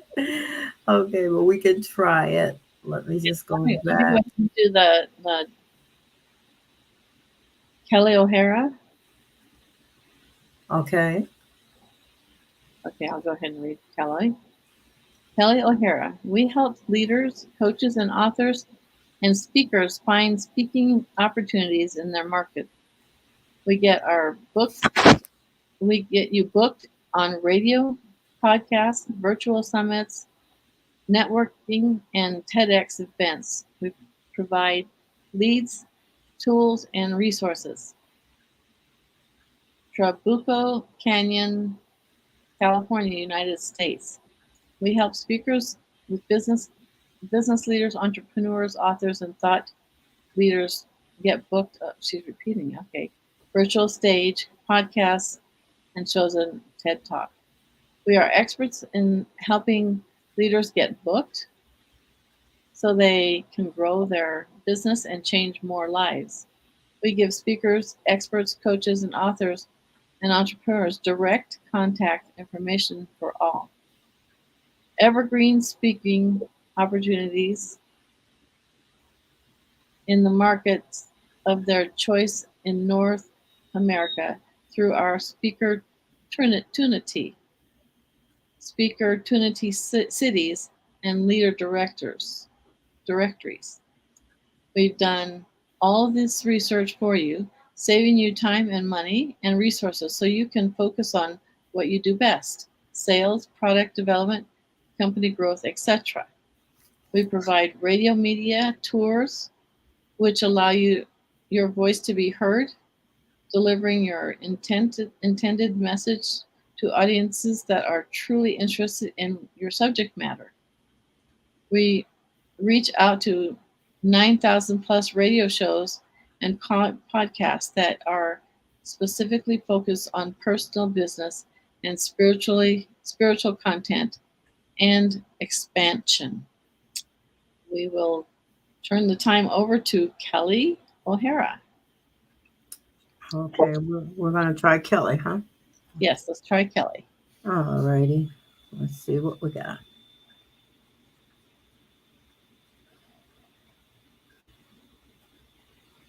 Share.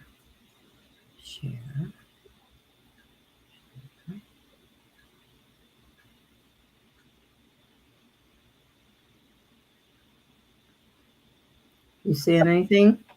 No, Okay. just sound. I don't know how you can get sound and not the picture, because I get the picture. You get the picture? Do you get the sound as well? Yeah, I get the sound and the picture. Okay. Well, That's interesting. yeah. Let me just see what's going on Hmm. here. Window. Okay. Streamer. Window. Because it's on a Chrome tab. It's on a tab. Hmm.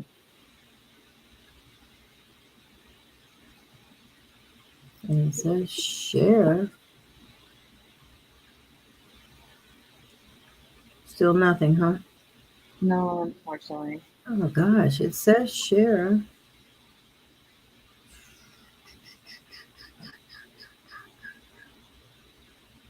Okay.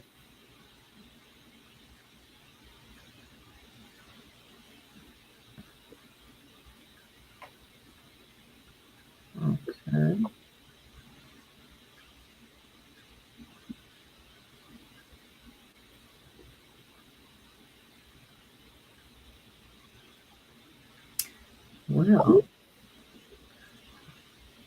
Well, you wanna try it? I haven't been trained yet, but I could try it. Oh, I thought you did it yesterday. Okay.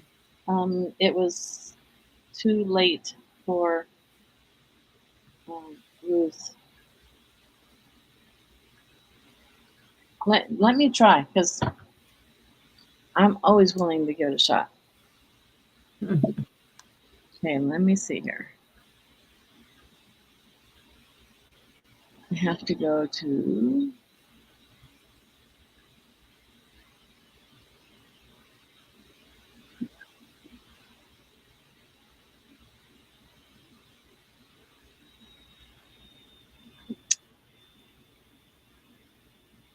I will give it a shot.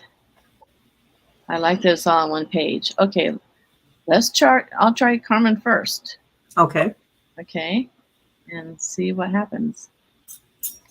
We are new to the tribe with this, but we are working it out. Okay, I see video. Do you? Nope. Okay. Did you hit that second share at the bottom of the video page? Okay, let me try that. Still not seeing it. Still not seeing it. No. Okay. Okay. You can unshare, yeah. Okay, so Hmm. will you talk me through? Yeah, you did it right. I went into the YouTube video, and it just turned on. Yeah, you don't go there. You gotta hit share in the controls in the setting at the bottom of StreamYard. And then what do I do? Okay. I tried that yesterday. Let me go back there. Okay. Hit the share button. Share. Okay. And it says, And it says share screen again. okay. And then it says, do you have it on a tab or I do. okay. Click Okay. the video, and then at the bottom it says share. Okay, let's try it again.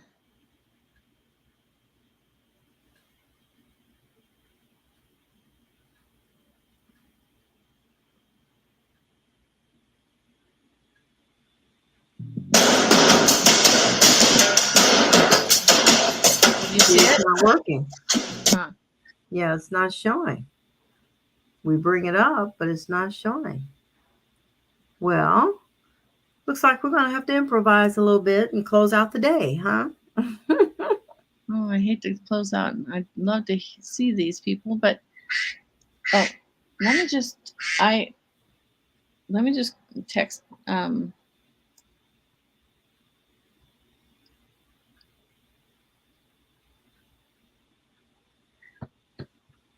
Yeah, Gertrude is in the middle of a interview, I'm sure. Oh, I might see something. Okay.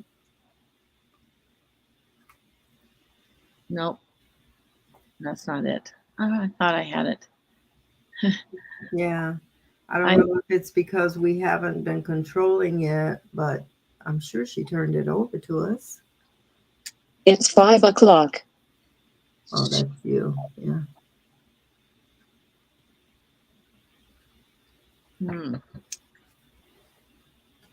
Let me try and get a hold of Ruth.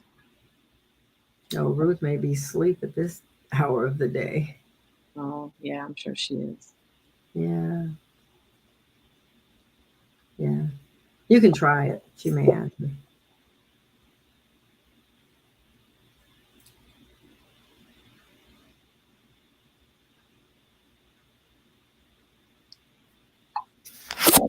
Okay.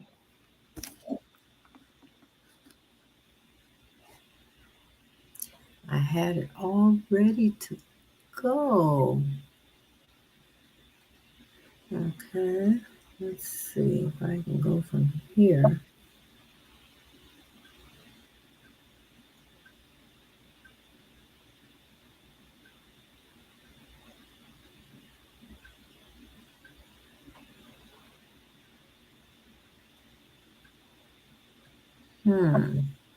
Okay, so there's on the where it says share screen, there's a video file.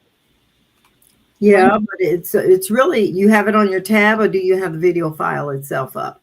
No, I have it on a separate tab. Okay, do the video file.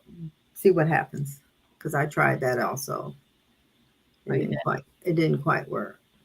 Oh, let me check and see. Yeah, it didn't quite work for me. No, it didn't either. I see it. Maybe I need to save it into this. Here, let me try that. Let me try downloading it. Let me go on the other one. It may take a while to download, though. Oh, good point. Yeah, it may take a while to download.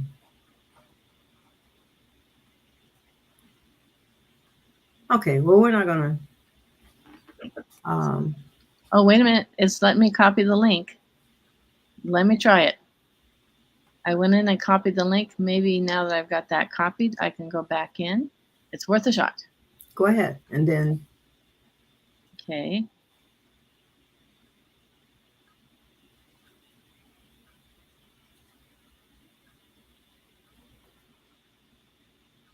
I'm not as smart as I thought I was. Share screen.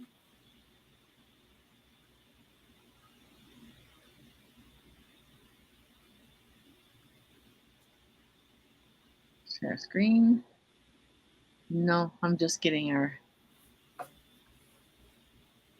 Oh, I'll push this and see. Oh, I'm not finding a place to install it. Okay, I promise for tomorrow I will take the time and get on early in the morning with Ruth, and I'll learn how to do this.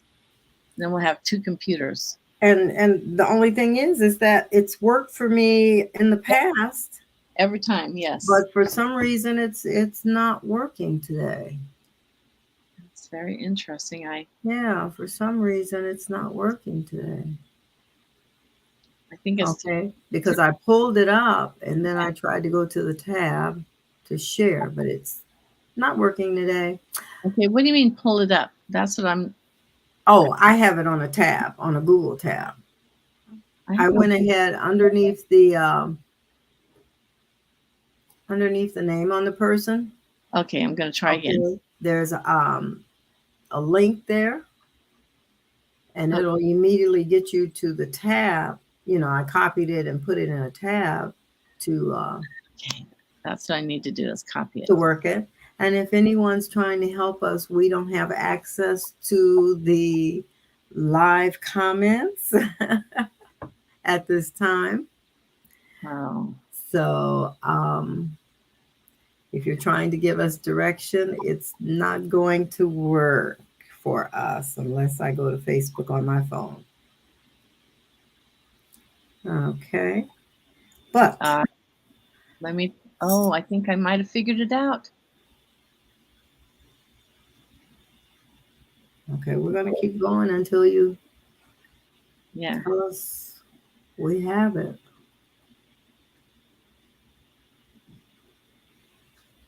Now let me paste it.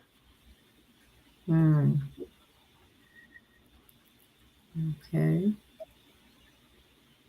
I'll give it one more shot, and then we're going to. Okay. I understand that. Okay. All right. All righty. I'll try one more time. I just canceled out and start over. And there's Carmen. It comes up showing that it's there. Did you get it? Nope. No, Okay. All righty. So we will, it says view tab, StreamYard.com. But let me see. Okay. It shows her down here, but I don't have that control to do that.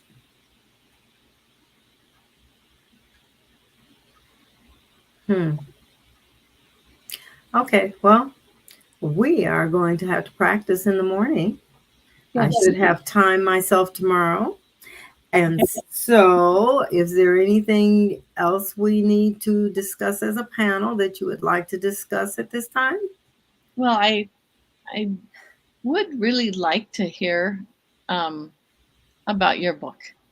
I haven't. Okay. Well, we can improvise there, as our listening audience and is on.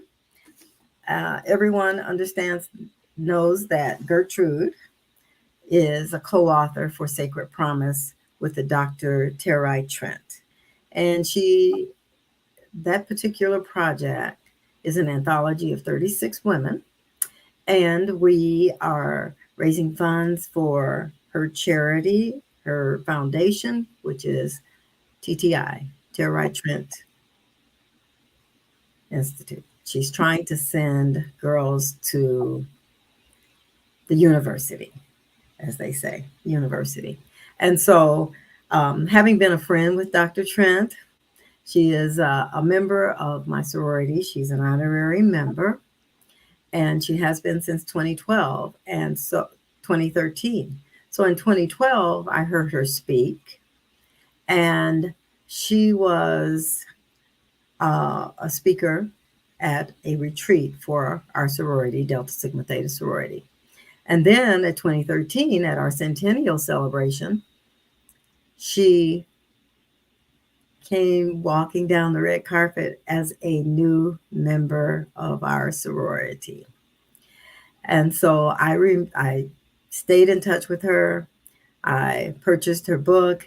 And then when we went to a convention, she wasn't there. We always have our authors within the sorority to show their books and autograph and sell and all of that. And she wasn't there. And so I sent her an email and said, how am I going to get my book signed if you don't show up for conventions? Okay.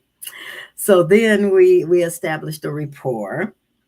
And so I sent her the little girl that buried her dreams in a can. That's when she first started, before Awakened Woman. And so she would be in the Chicago area, and I'd always tell her, if you're in Chicago, if you're in Illinois, anywhere, if you're in Indiana, Michigan, Ohio, I am centrally located. I can get to you. And so I ended up going to a book signing in Illinois, and I surprised her. And ever since then, we've been friends. And so I started writing my book. Okay. And I started getting really serious about it in 2020. And so I was calling her for advice on publishing, et cetera, et cetera. And so, she was sort of like I had chosen her as a mentor. And that's the way it's supposed to be. You're supposed to choose your mentors. But she told me, I chose you a long time ago. So we became friends. And then the next thing I know, I get an invite to co-author Sacred Promise. And Sacred Promise is about the women are pouring out their hearts about a sacred promise they made to themselves. Now, my book originally is entitled I Am Your Sister. because I don't have any biological sisters. And so I've always wondered why I don't have any really what you call longtime friends. And I hear other people, they've got friends, they know how to handle another woman. And all my life I got two brothers. I know how to handle the guys, okay? But as far as the women, there were some things that I just could not grasp because I had a certain picture of what a sister was supposed to be. Okay, so that started my book. So I took an excerpt out of that because I discovered some things while I was writing.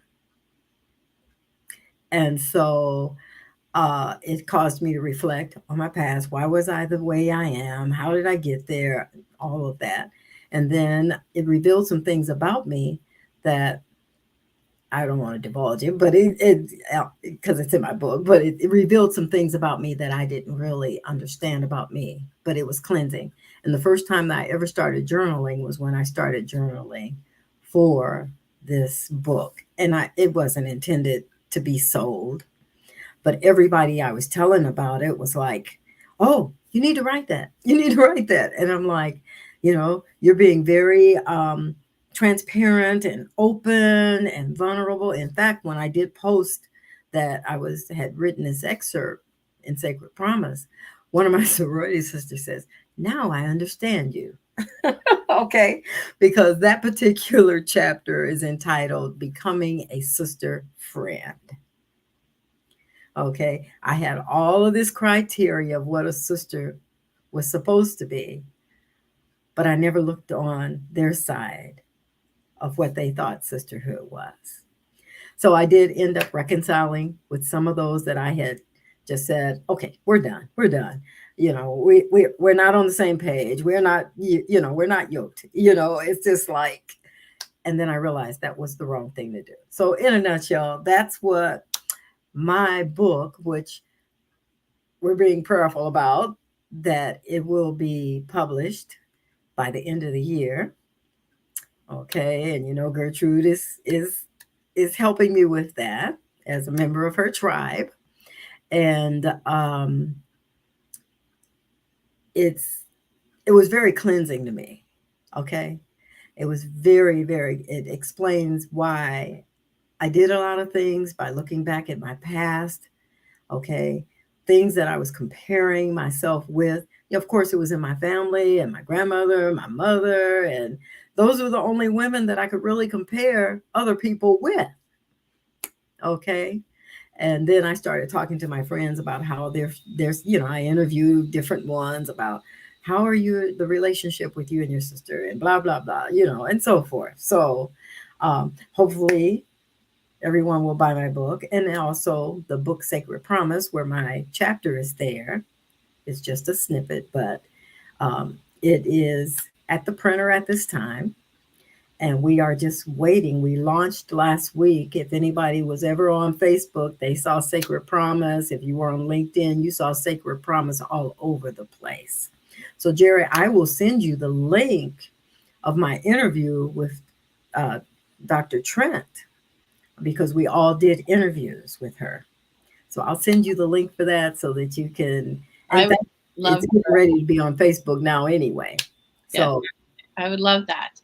yeah. I had the opportunity to be in an anthology book right after I published. Uh-huh.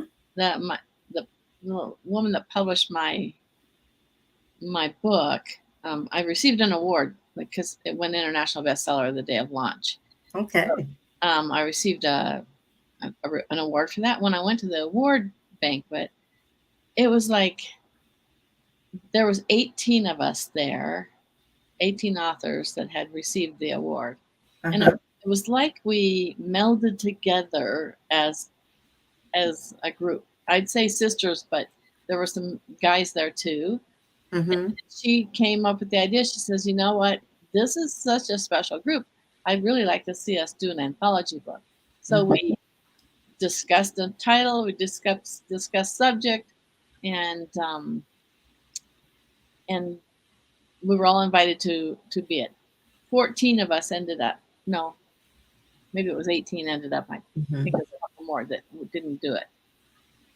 and mine's in chapter 14. It's called Be Love. And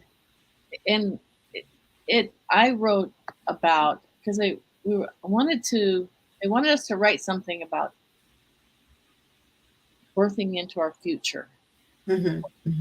So one of my dearest friends was in the last stages of cancer. I had known her for a really long time,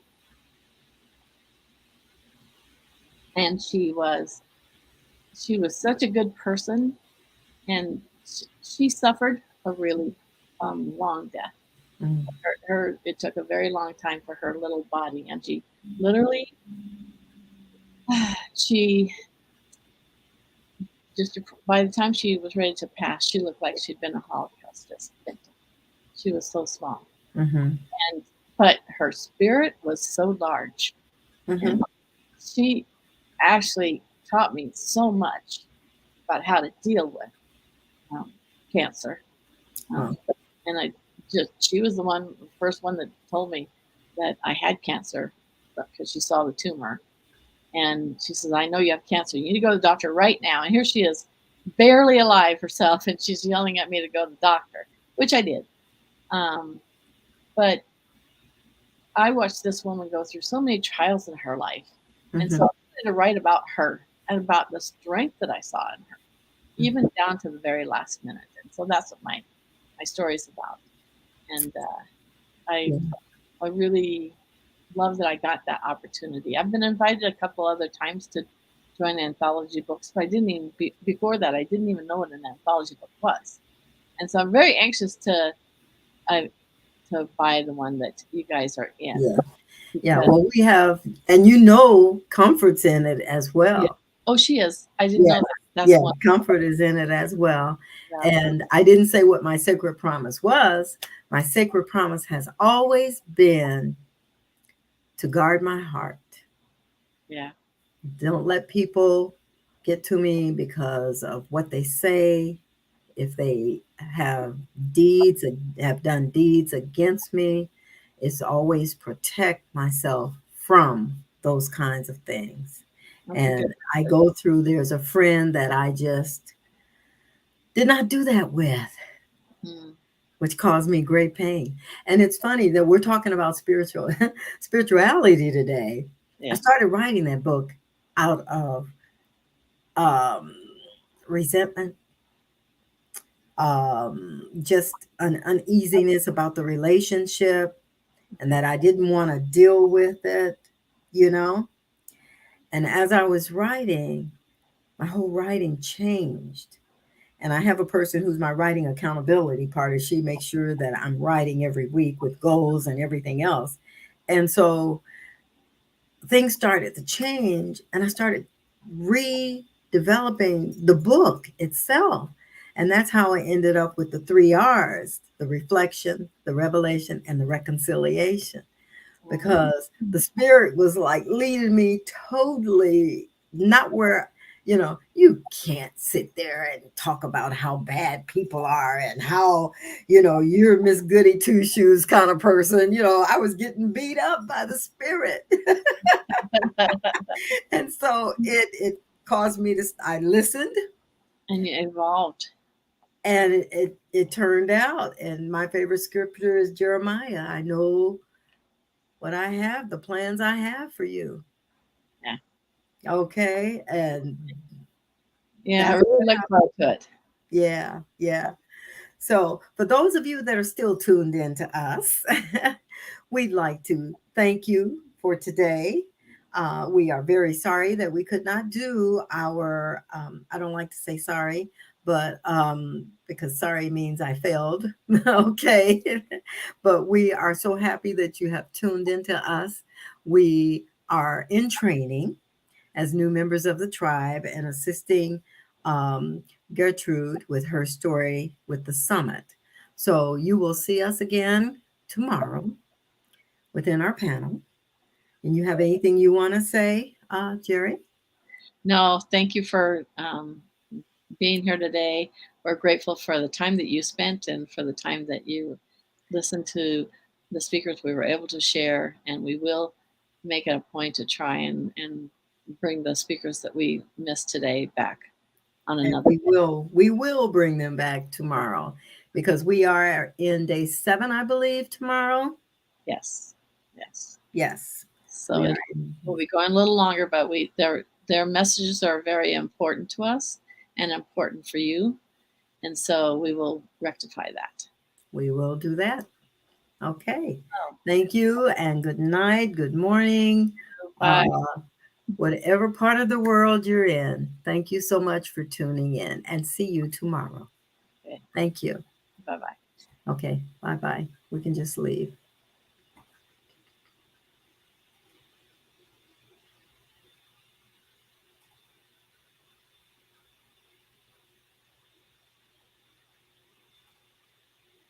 Hmm.